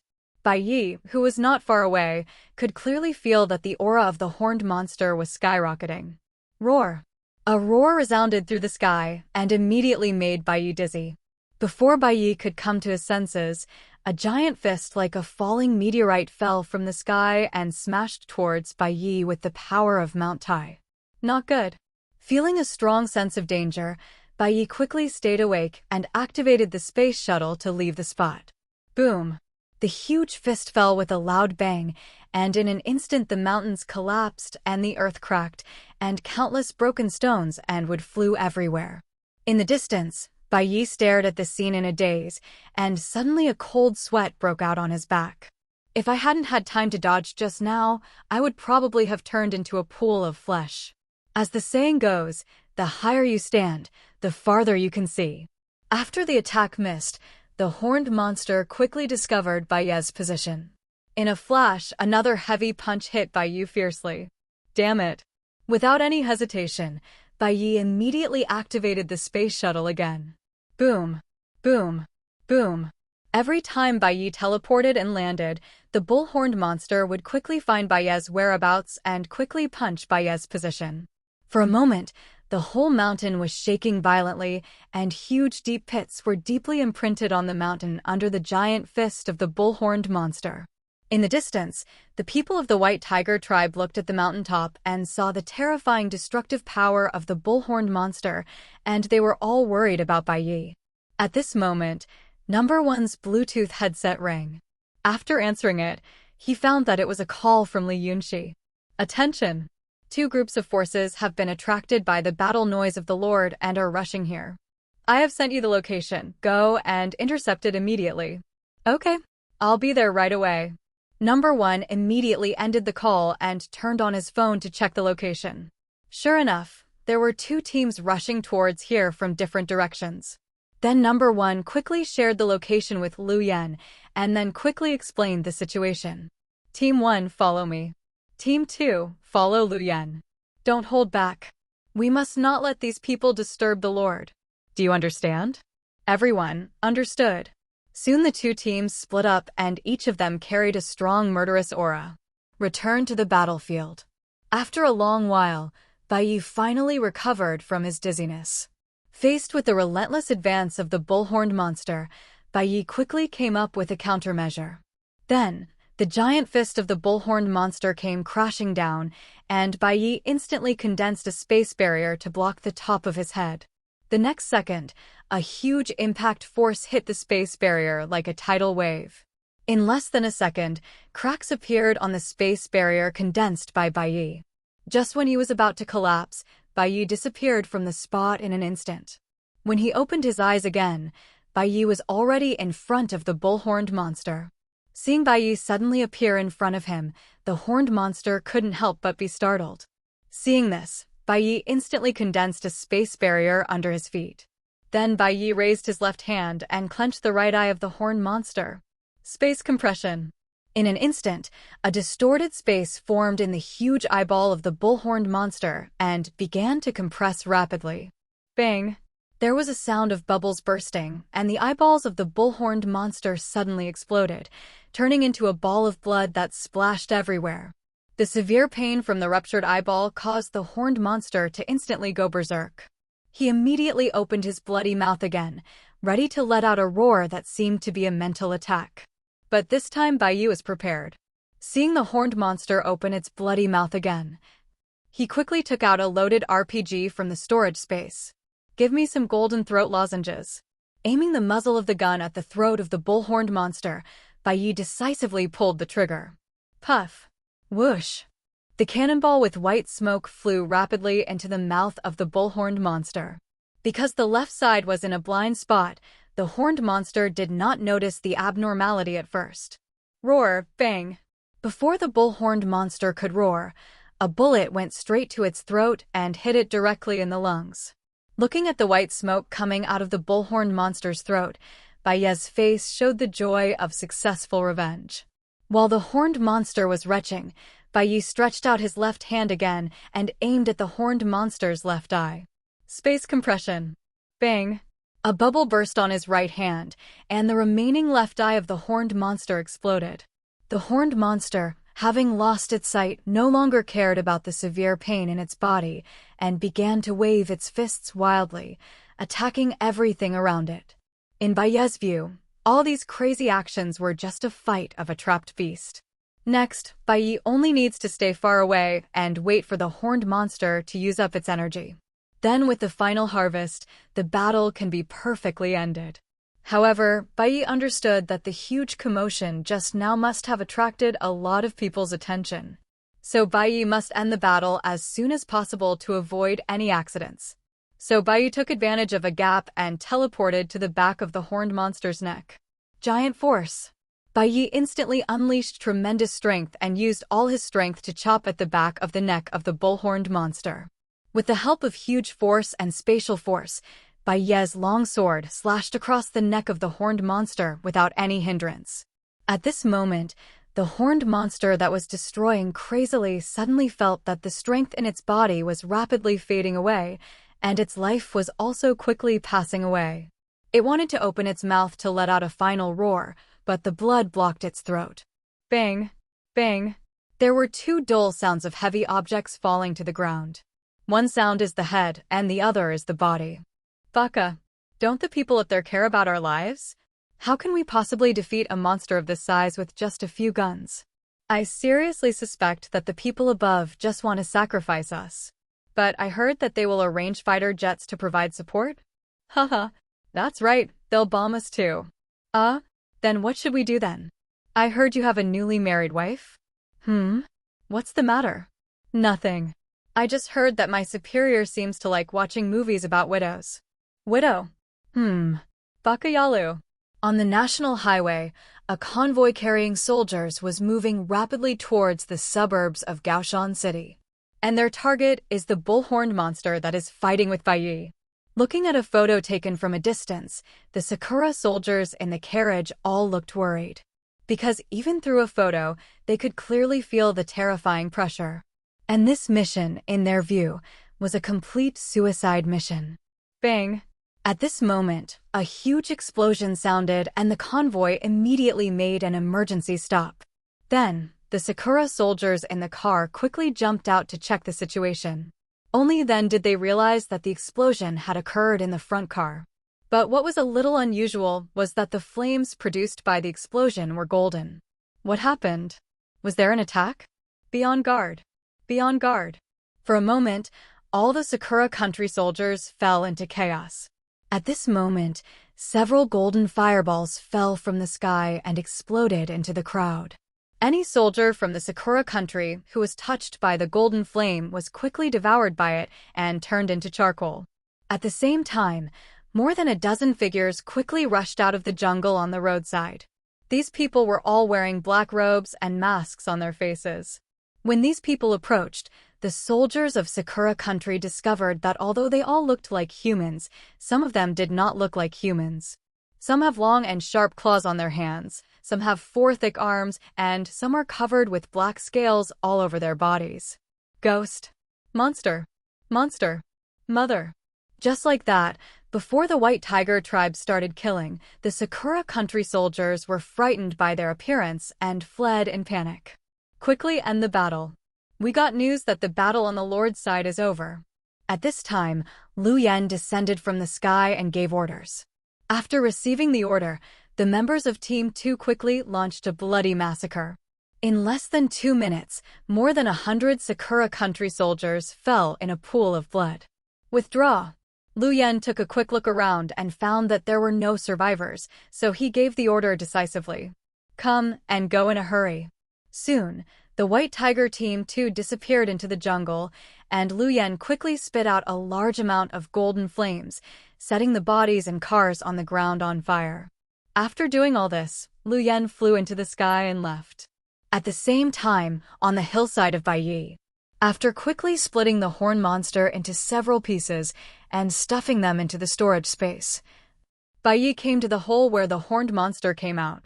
In the previous battles, Bai Ye noticed more than once that the horned monster carefully checked the hole.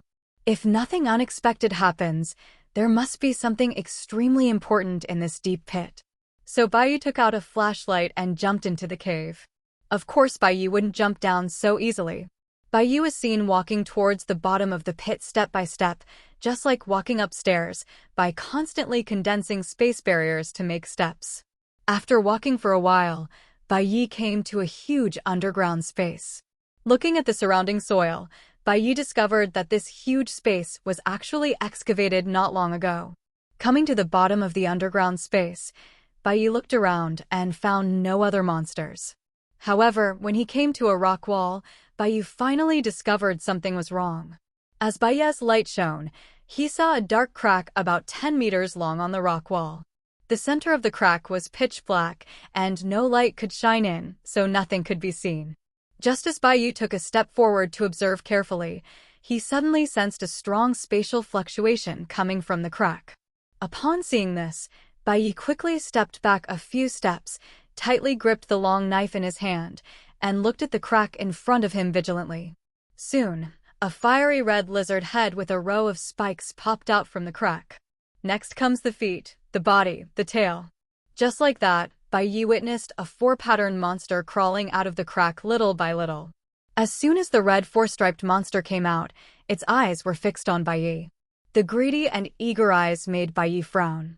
At this moment, the four-striped monster in front of Bai Ye was like a hungry tiger that had been hungry for several days. He rushed towards Bai Ye impatiently. Humph! You're looking for death. Bai Ye snorted coldly, and his figure flashed and instantly arrived above the head of the four-patterned monster. The next moment, Bai Ye clenched the long knife with both hands, aimed at the forehead of the four-patterned monster, and stabbed it hard. The four-striped monster's hard scales and skull were completely unable to resist Bai Ye's long sword. With the help of the power of space, Bai Ye penetrated the brain of the four-patterned monster effortlessly. Bang! The dull sound of a heavy object falling to the ground echoed in the underground space. This was the first sound made by this four-patterned monster after it came to this world, and also the last sound. After returning the four-striped monster's corpse to the storage space, Bai Ye returned to the crack. After some inspection, Bai Ye was basically sure that this should be a space crack. And according to his observation, this space crack is still expanding. Although this process is very slow, it is undeniable that it has never stopped expanding. Then the other side of this space crack should be the world of monsters. Bai Ye looked at the space crack in front of him with a serious expression, and the joy of killing the five-patterned monster just now disappeared instantly. At the current rate of expansion of the space crack, Bai Ye estimated that it would take less than half a year. This space crack can expand to more than 30 meters. At that time, what level will the monster that comes out of this space crack be? And at this time, monsters have appeared all over the world, so how many space cracks are there behind them? How big are those space cracks now? Time is running out. Bai Ye murmured in a heavy tone. After taking out his phone and taking some photos of the space crack, Bai Ye prepared to leave. But at this moment, Bai Ye suddenly noticed that there were several black stones with silver light under the space crack, which looked a little different. Bai Ye walked over and picked up a black stone, then took a look at it. It was discovered that it was actually an inky black crystal, and within the crystal, there were some silver threads. What is this? The power of space. Bai Ye felt it carefully and found that this inky black crystal was filled with the power of space. Although I don't know what this thing is, as long as it contains the power of space, it must be a treasure. So Bai Ye quickly collected all the inky black crystals on the ground and packed them up to take away. After taking a final look at the spatial crack on the rock wall, Bai Ye immediately left the underground space. After exiting the cave, Bai Ye took out a large amount of explosives from the storage space. Then placed these explosives in the passage leading to the underground space. After the placement was completed, Bai Ye connected all the explosives to a time bomb. After setting the timer to half an hour, Bai Ye activated the bomb. After doing all this, Bai Ye took out his cell phone and dialed number 1. "Where are you?" "At the foot of the mountain." Bai Ye hung up the phone immediately after hearing this. "At the foot of the mountain."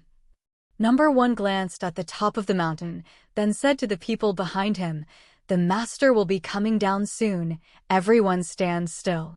"Yes!" Upon hearing this, everyone quickly stood in line and looked forward. Soon a figure flashed across the mountain, and the next second Bai Ye appeared in front of everyone. "My lord." Led by number 1, everyone saluted quickly. "Well, is everything okay?" Bai Ye nodded and asked. "It's okay." Number 1 nodded in response. "Okay, let's leave here first." After saying that, Bai Ye walked towards the road in the distance. "Follow me." Number 1 looked back, then quickly followed Bai Ye. Before leaving, everyone couldn't help but look at the hill that had been completely changed. The horror of the 5-horned monster before seemed to be vivid in my mind. But when they thought that such horrific monsters were destroyed by Bai Ye alone, everyone looked at Bai Ye's back with more admiration and respect.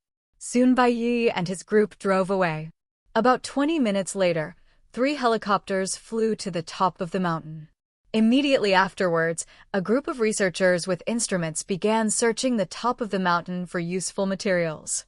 Just as a group of people were frantically collecting samples around a large pool of blood, a loud bang suddenly came from the top of the mountain. Then, before they could react, a series of explosions enveloped everyone in an instant. Mountain and sea base. As soon as they returned to the base, Bai Ye and others were warmly welcomed by everyone. Through Li Yunxi's real-time monitoring, everyone who stayed in the base witnessed Bai Ye's battle. Although the camera is a bit far away and can't see the details clearly. But they all saw the terrifying destructive power of the 5-pattern monster. "My lord, are you not hurt?"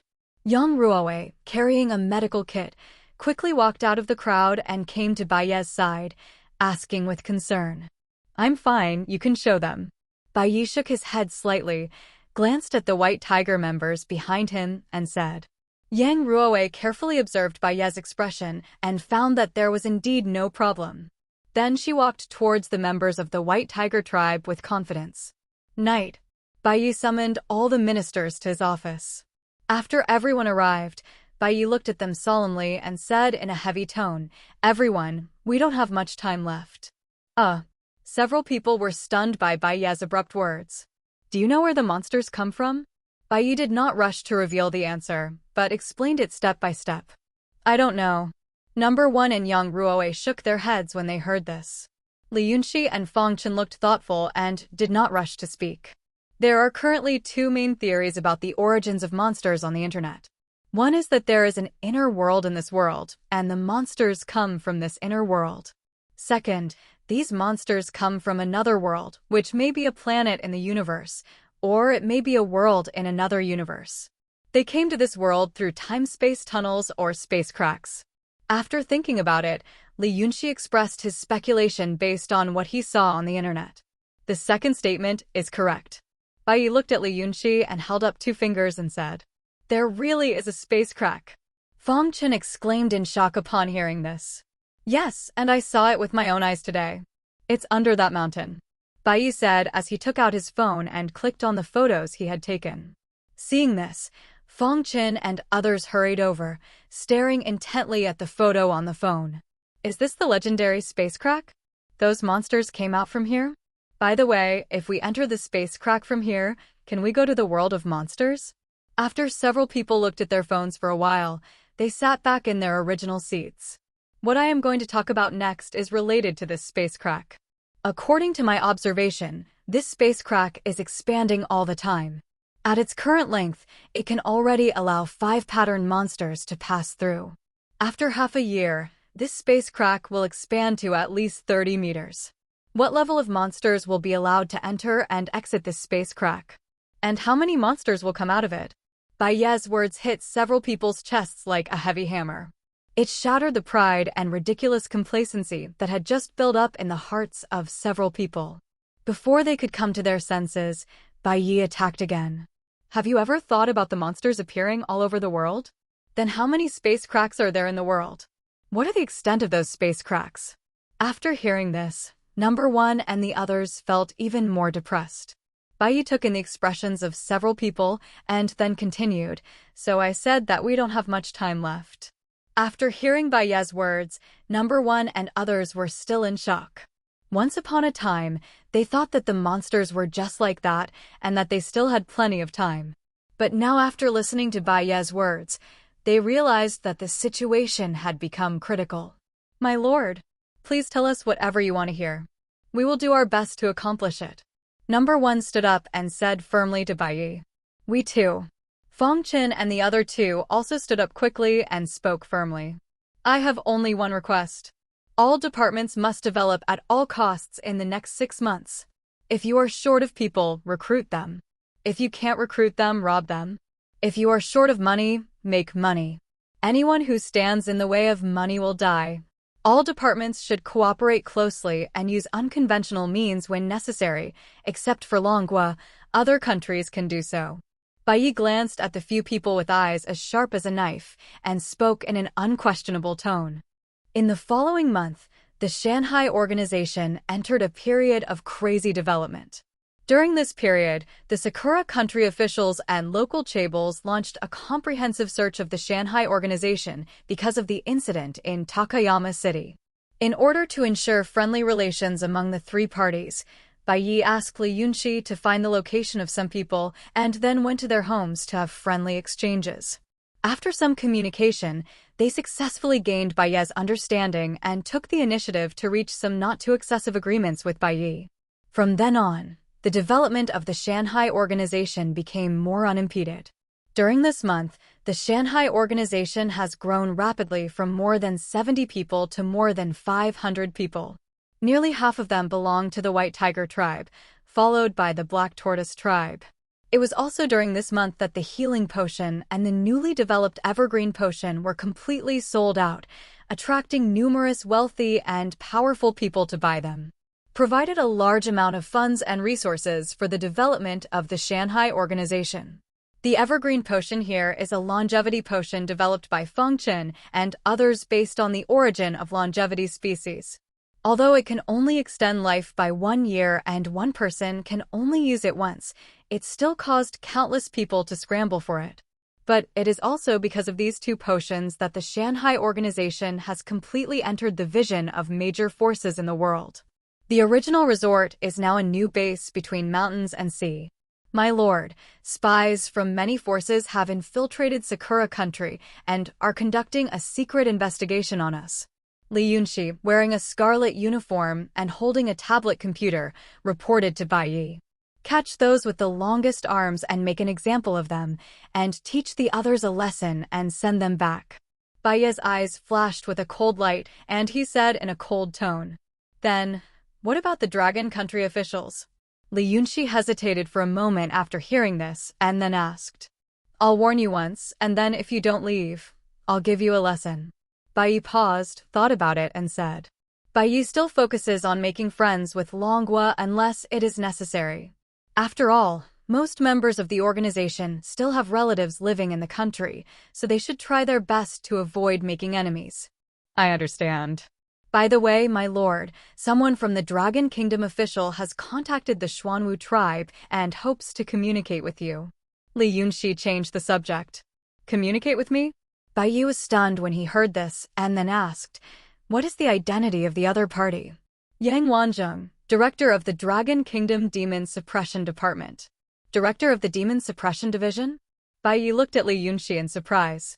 The Demon Suppression Department is a special department established by the Dragon Kingdom to deal with monsters.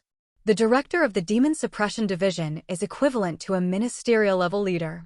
Bai Ye couldn't help but feel a little curious. Why would such an official big shot personally contact his small organization? Did he say he wanted to communicate anything? Bai Ye asked after thinking for a while. No explanation. Li Yunxi shook his head. Bai Ye couldn't help but fall into deep thought after hearing this. Why did the officials suddenly contact him at this time? Healing potion? Evergreen potion? Or do you want to just package and recruit them directly? After thinking for a while, Bai Ye decided to accept Director Yang's request for communication to see what the other party's purpose was. Go back and contact Director Yang. I agree to his request, but there is one requirement, which is that it must be a text communication. If he talked directly, Bai Ye was worried that he would be tricked by those old officials. After all, those who can reach his position are all shrewd people. So Bai Ye must be careful. He doesn't think he can beat those old foxes. Okay, I'll inform the other party of this request when I get back. Li Yunxi nodded after hearing this, and then continued. In addition to the Dragon Country officials, the United States and many large chaebol also want to meet with you. Just turn them all down. Bai Ye said without even thinking. Li Yunxi nodded. Okay. After writing everything down on the tablet, Li Yunxi said the last thing. My lord, you asked me to find the space monster. After the Suzaku tribe's full-scale search during this period, we have only found information about 3 space monsters. The first space monster appeared in a small town in California, USA 2 months ago. It has been destroyed by the US military and its body is missing. The second space monster has appeared in the country of Tianju. This monster is shaped like a buffalo and is very tall and powerful. Therefore, the Indians worshipped it as a sacred cow and offered human sacrifices to feed the monster. Maybe this monster was full, so it didn't cause much damage. But every 3 days, this monster will show up and eat the humans that the Indians sacrificed to it. At this point, Li Yunxi's expression couldn't help but look a little strange. To be honest, when collecting information, Li Yunxi was confused by the operation of the Indians. She had heard that Indian people were more abstract, but she had never expected them to be so abstract. Bai Ye was also stunned when he heard the news. Didn't the Indian government take care of this matter? Bai Ye asked puzzledly. The sacrificial victims are selected by the Indian government, and they are said to be the lowest class of Dalits. Bai Ye, what is the strength of that space monster? Bai Ye asked after a moment of silence. Li Yunxi, based on its size and the traces of its previous attacks, it should be a 4-line monster, most likely a 5-line monster. 5-pattern space monster. Bai Ye's eyes focused, his fingers tapped lightly on the table, and he began to calculate the winning rate of his move in his mind. After a long time, Bai Ye put his thoughts aside, looked at Li Yunxi and said, Next. Li Yunxi immediately said, The news of the last space monster appeared in the southern city of Longguoyan province. According to the only survivor, he and his companions accidentally entered a strange space while on their way to the mountains to pick mushrooms. In that space, he saw a strange tree covered with slender vines. After the strange tree discovered them, it quickly swung its vines at them. According to his description, those vines seemed to be able to travel through space. They appeared in front of them in an instant and pierced through the other people like a string of candied haws. And, because he was close to the exit and reacted quickly, he barely managed to save his life. Another dimension, a vine that can travel through space? This was the first time Bai Ye heard of the existence of plant-type monsters. Didn't the Dragon Kingdom Demon Suppression Division come forward to resolve the situation later? Bai Ye asked. We sent 3 waves of people in, but no one returned. Finally, the Demon Suppression Division was ready to carry out a destructive explosion, but found that they could no longer enter. Run away. No, the Demon Suppression Division can detect the entrance to the space, but the entrance is closed. They can't get in, so they can only guard outside. Apart from the one that has died, there are 2 space monsters, one in Tianyu Country and one in Long Country. The one from Tianju Kingdom should be around 5 patterns, and Bai Ye was a little unsure about the one from Long Kingdom. Not to mention that there is too little information related to it. Bai Ye couldn't help but feel a little apprehensive just based on the ability to open up an independent space. Continue to collect information about space monsters, and you can also collect some monsters with special abilities. After collecting his thoughts, Bai Ye instructed Li Yunxi. Yes, my lord. Li Yunxi nodded after hearing this, then said goodbye and left the office. In a hotel room, four strong men and a tall woman were busy. Can you do it? Shut up. Am I not trying hard? If you can't do it, get someone else. We've been working together for so long. Don't you still believe in my ability? Then hurry up. I'll try my best. Soon the room fell into silence, with only the crisp crackling sound remaining. After a while, a sweaty man collapsed on the sofa and said weakly, I can't do it anymore. There are experts on the other side. TSK. Rookie. Seeing this, the woman at the side curled her lips and sneered. It still doesn't work in the end. What a waste of time. Forget it, let's go ahead. On the other side, a strong white man shook his head in disappointment and said. The other two black men nodded in agreement upon hearing this. Hey, what do you mean? Can you blame me for having a master on the other side? Besides, even if I have no merit, I have worked hard, right? The man on the sofa couldn't help but speak angrily when he saw this. Oh, we wasted a whole day of our time, but ended up finding nothing. We didn't even see any trace of the Shanghai organization.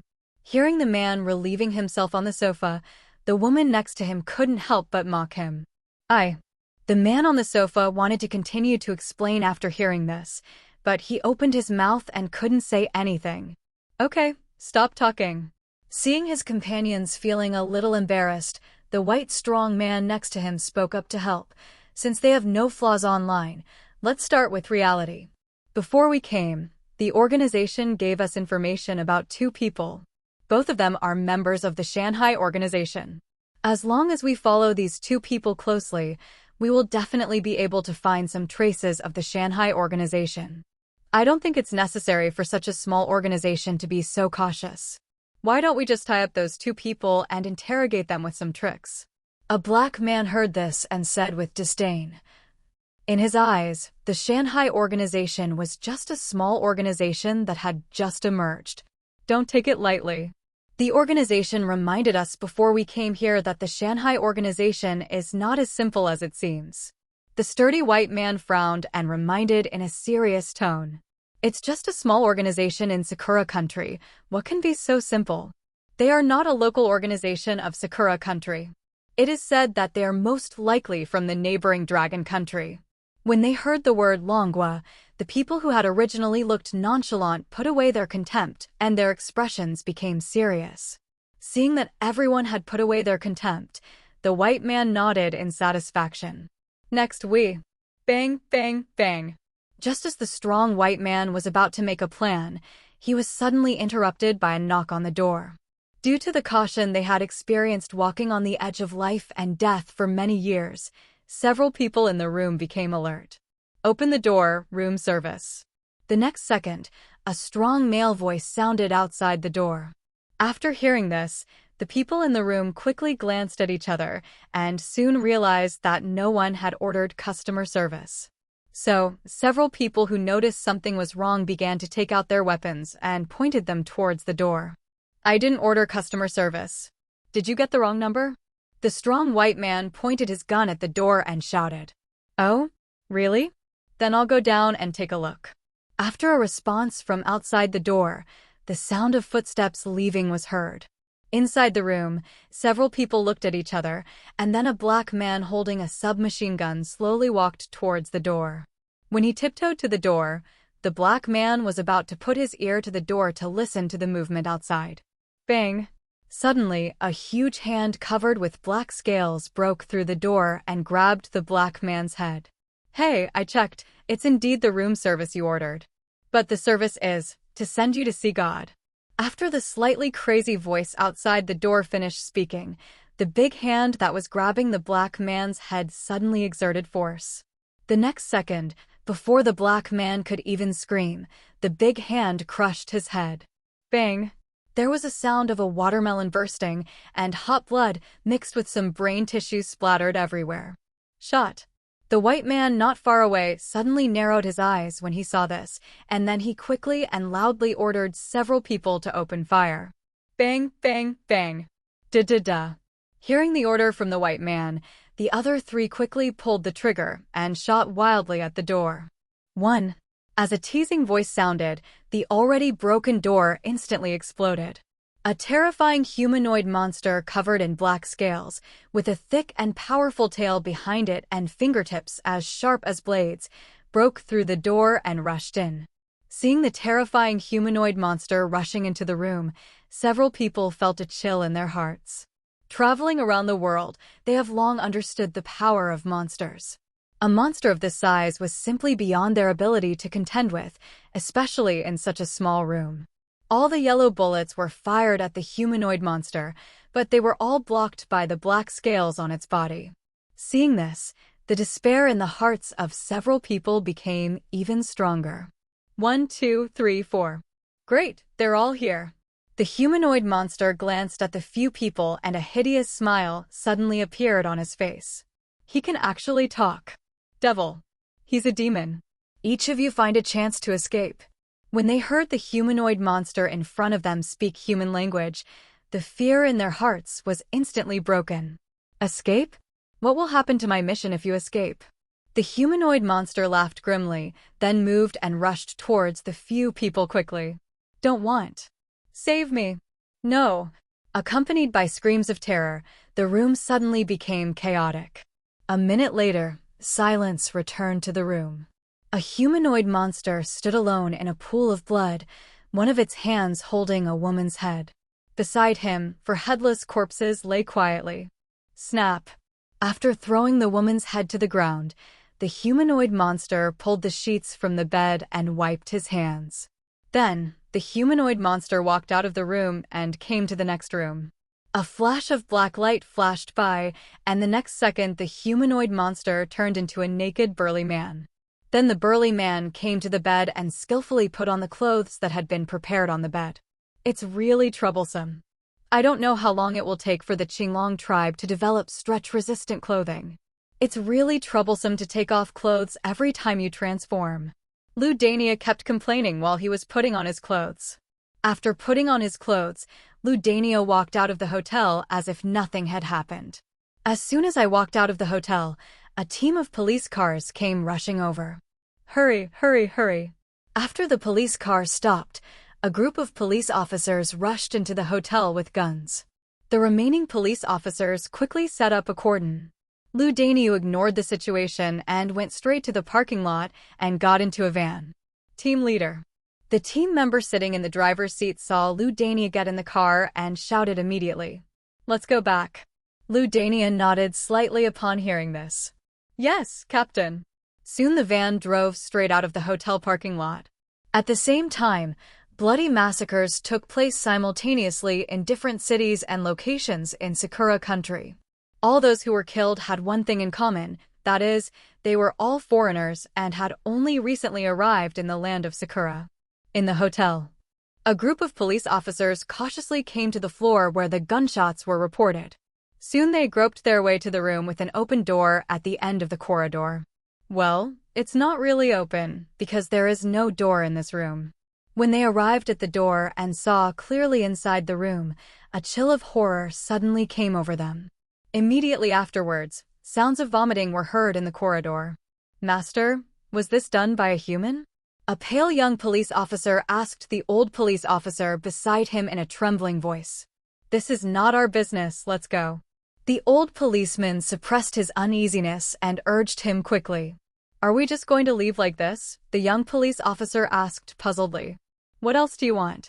Do you think you are a masked knight? The old policeman looked at the young policeman as if he was a fool and asked back. I mean, don't we go in to check for traces and collect the body, said the young police officer, scratching his head. There will be someone special to handle it. And if anyone asks you about this, don't say anything, okay? The old police officer warned the young police officer in a serious tone. New. Looking at the serious expression of his master, the young police officer nodded repeatedly in response. Soon all the police officers quickly left the hotel, and shortly after they left, a team of specially dressed people arrived at the hotel. One day later, the news that intelligence personnel from the world's top organizations, such as the Hand of God, the Temple, and the Faceless Men, were bloodily slaughtered in the Sakura country spread widely. At the same time, intelligence personnel of major countries and some large organizations in Sakura country also received various warnings. Everyone understood that this was done by the Shanghai organization, which had just risen recently. But what happened was that everyone remained silent and no one stood up to point out the matter. Because at the same time as the news came out, a video also went viral under the promotion of the Shanghai organization. In the video, one can vaguely see a terrifying monster that is more than 20 meters tall. Just when countless people were terrified, a figure suddenly appeared behind the terrifying monster. Immediately afterwards, the man swung the long sword in his hand, and the horrific monster that frightened countless people was beheaded with one blow. The video ends here. Countless people fell silent after watching this video. With their power, it is very easy to determine whether this video is true or false. And that is why they fell silent after watching this video. The video has been specially processed so that no one can see the face of the figure clearly. But the only thing that is certain is that it is indeed a real person. After the silence, all the major organizations and powers in the world quietly withdrew their tentacles. Moreover, their impression of the Shanghai organization changed from being guilty of possessing a treasure to being mysterious and powerful. Phew. This should keep it quiet for a while. Li Yunxi, who always pays attention to dark web information, finally breathed a sigh of relief. Ding ding. At this time, a message alert sounded, and Li Yunxi immediately clicked it and saw. It turned out that the Longwood Demon Suppression Division had agreed to Bai Ye's request. Oh, you really know how to adapt to the situation. Li Yunxi couldn't help but sneer when he saw this. Since Li Yunxi responded to Bai Ye's request 2 days ago, there has been no reply from the Demon Suppression Division.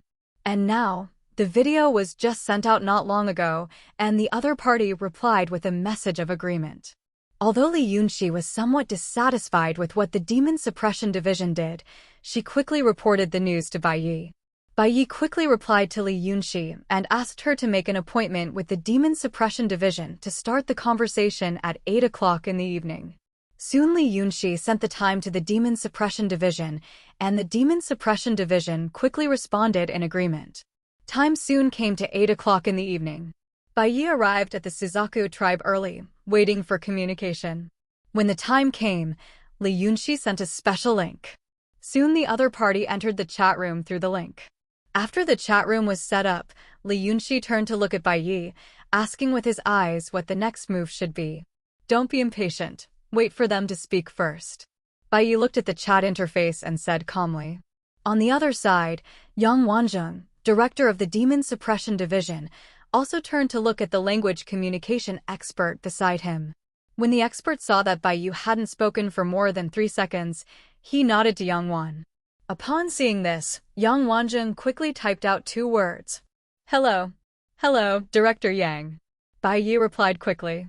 The other party pointed out your identity first and put pressure on you secretly because he knew your identity and you didn't know his. An expert at the side explained to Yang Wanzheng.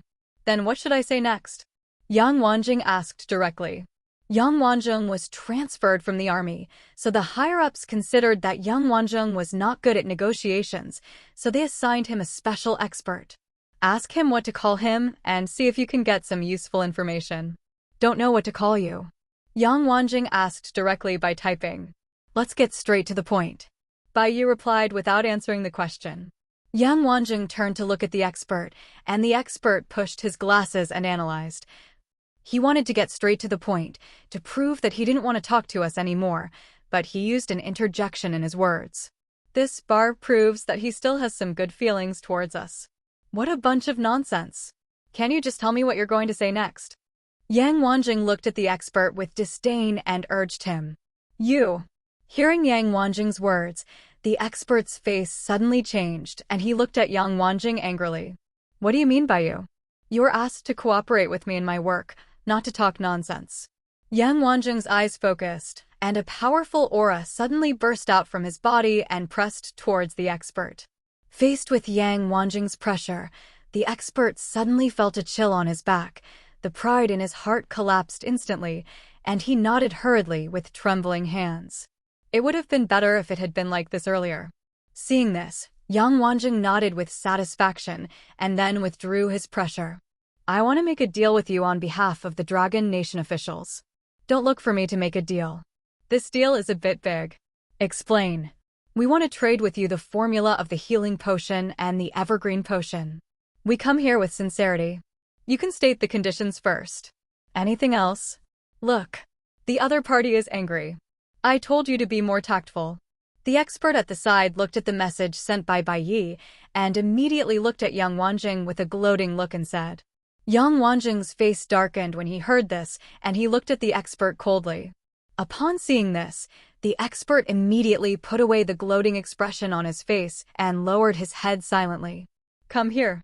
Yang Wanzheng stood up expressionlessly and spoke to the expert beside him. The expert was stunned when he heard this, but he quickly realized that Yang Wanzheng wanted to use him as a scapegoat. Yang Wanzheng's eyes fixed, and he stared at him quietly without saying a word. All right. The expert shuddered and quickly stood up and sat in Yang Wanzheng's seat. Soon the expert, as expected of an expert, quickly resolved Bai Ye's anger after expressing his apology. Seeing that the expert had some real skills, Yang Wanzheng let him continue chatting. Finally, after some communication, the expert won half of the quota of healing potion and evergreen potion. Finally, ask him if he has any difficulties. We can provide some help. After completing the transaction, Yang Wanzheng spoke. Upon hearing this, the expert immediately sent the message over. On the other side, Bai Ye looked at the information on the computer and quickly understood the meaning behind it. Once Bai Ye accepts the help of Longhua, the Shanghai organization will be labeled as Longhua. Just turn him down. Bai Ye decided without even thinking. Okay. Li Yunxi started typing immediately after hearing that. Thanks, we don't need any help. On the other side, it can be seen that the other party not only has strength, but also has certain ambitions. Looking at the rejection message on the computer, the expert analyzed it subconsciously. You don't have to tell me. Yang Wanzheng glared at the expert and said directly. Upon hearing this, the expert looked at Yang Wanzheng, then quickly looked away and said nothing more. Tell him that he can contact me anytime if he has any difficulties. Yang Wanzheng instructed. Upon hearing this, the expert immediately did as he was told and started sending messages. On the other side, Bai Ye glanced at the message and asked Li Yunxi to end the chat. I was wondering why they had to contact the master. Turns out they wanted the formula for the healing potion and the evergreen potion. After closing the chat room, Li Yunxi said indignantly. Now everyone in the Shanghai organization knows that the healing potion and the evergreen potion are the organization's cash cows. Regenerating severed limbs and prolonging life. Who wouldn't want this technology that only exists in myths? Bai Ye didn't care about this. After all, there were many people in the world who wanted to get the formulas of these two medicines. However, even if Bai Ye published the formula, no one would be able to make these two potions. Because the main raw material of these two medicines is the origin. By the way, my lord, today our people found a very strange village. Oh? What village? Bai Ye asked puzzledly. Li Yunxi immediately found a video on the computer and clicked to play it. The video was shot by a person from the top of a hill, and the strange village was at the foot of the mountain. In the video, there are about 30 households living in a small village. The strange thing is that the villagers, under the scorching sun, the villagers stood quietly on the ridges of the fields, like lifeless scarecrows.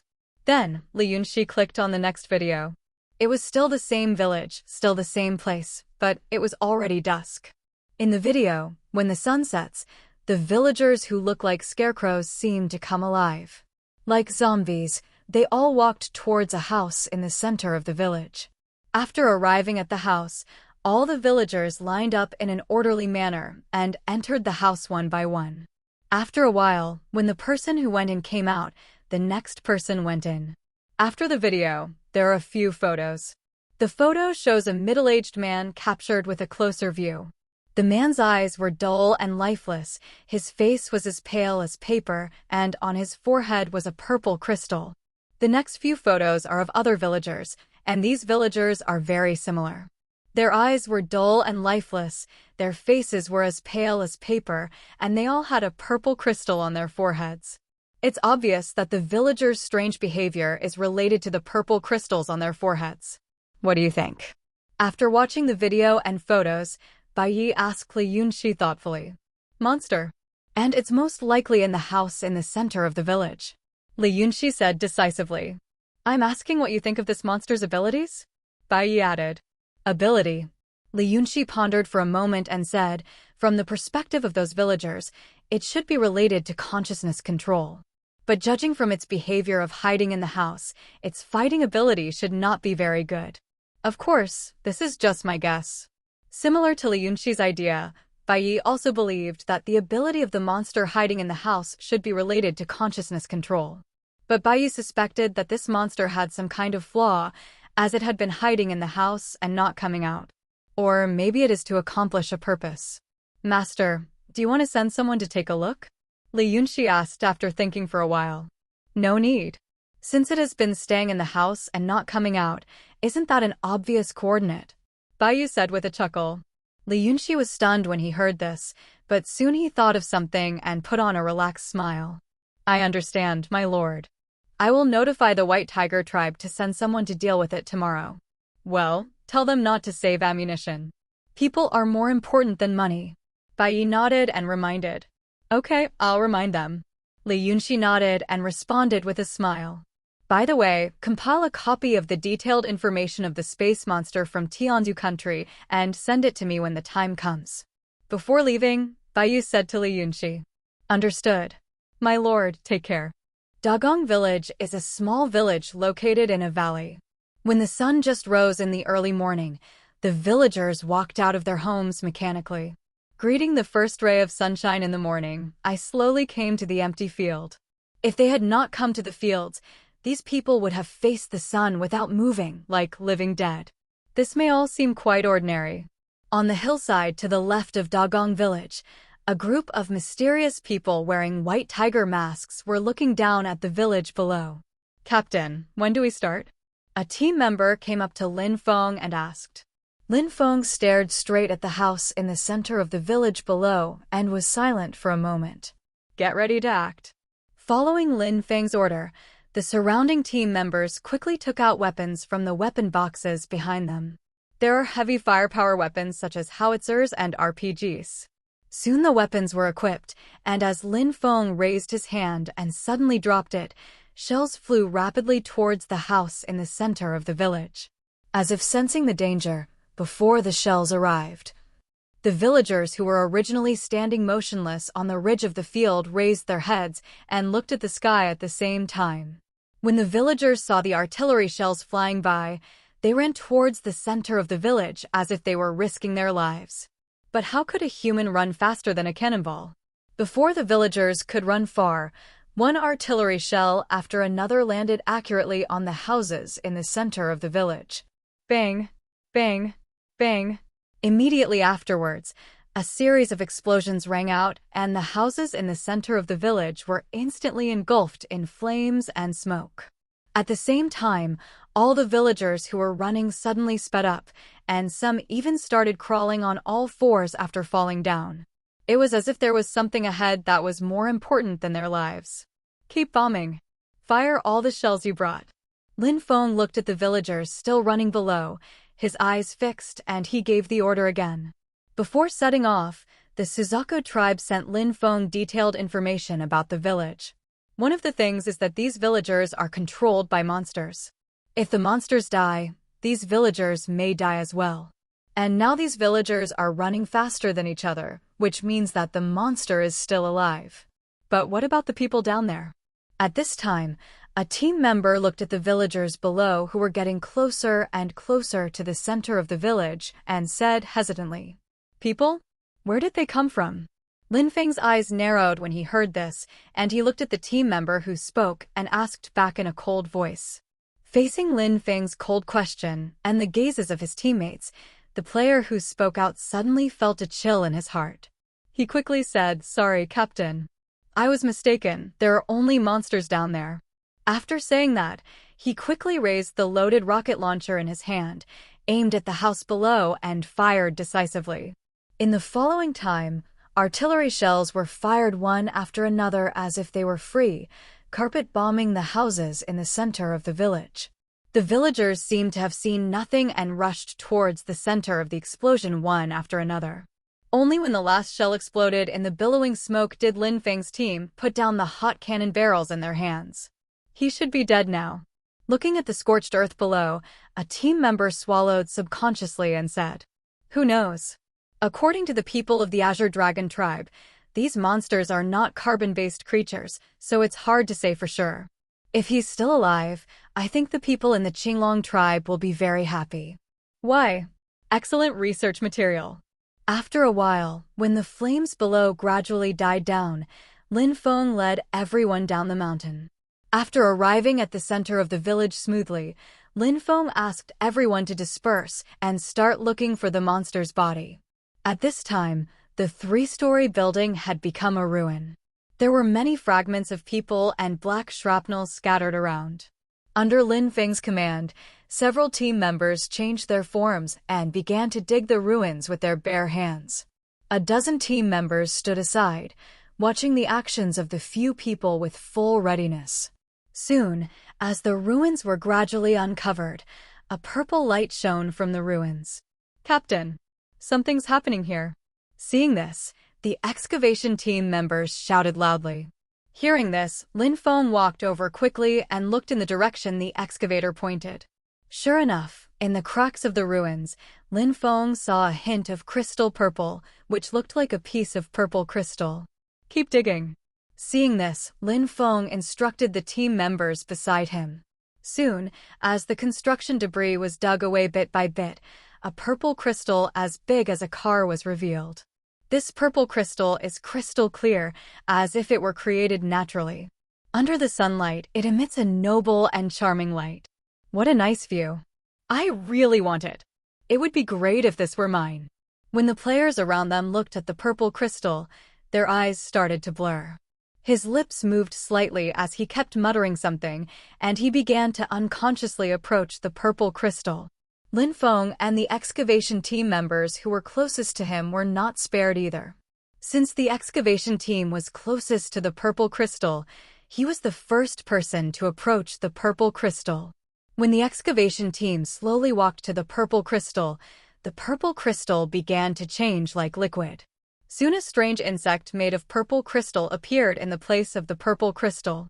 When the purple crystal worm was completely solidified, it raised its 2 sharp front claws and stabbed them into the chest of the excavator in front of it. In an instant, a large amount of hot blood spurted out from the excavator's chest. When the blood fell on the amethyst worm, it was quickly absorbed by the amethyst on its body. At this moment, Lin Feng just walked in front of the purple crystal insect.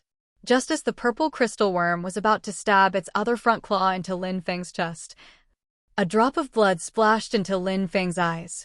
Suddenly, Lin Feng's originally silent consciousness began to blur. When Lin Feng tried hard to open his eyes, he found himself on a road. This is...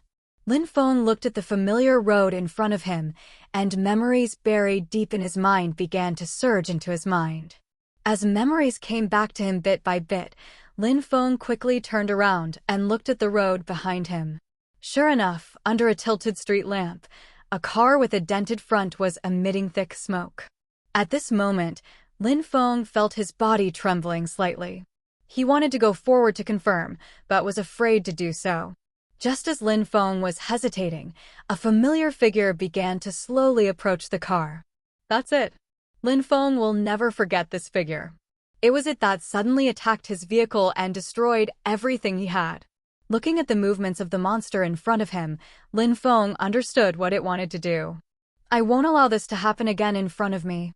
Lin Feng stared at the monster in front of him, his eyes filled with bloodthirsty murderous intent.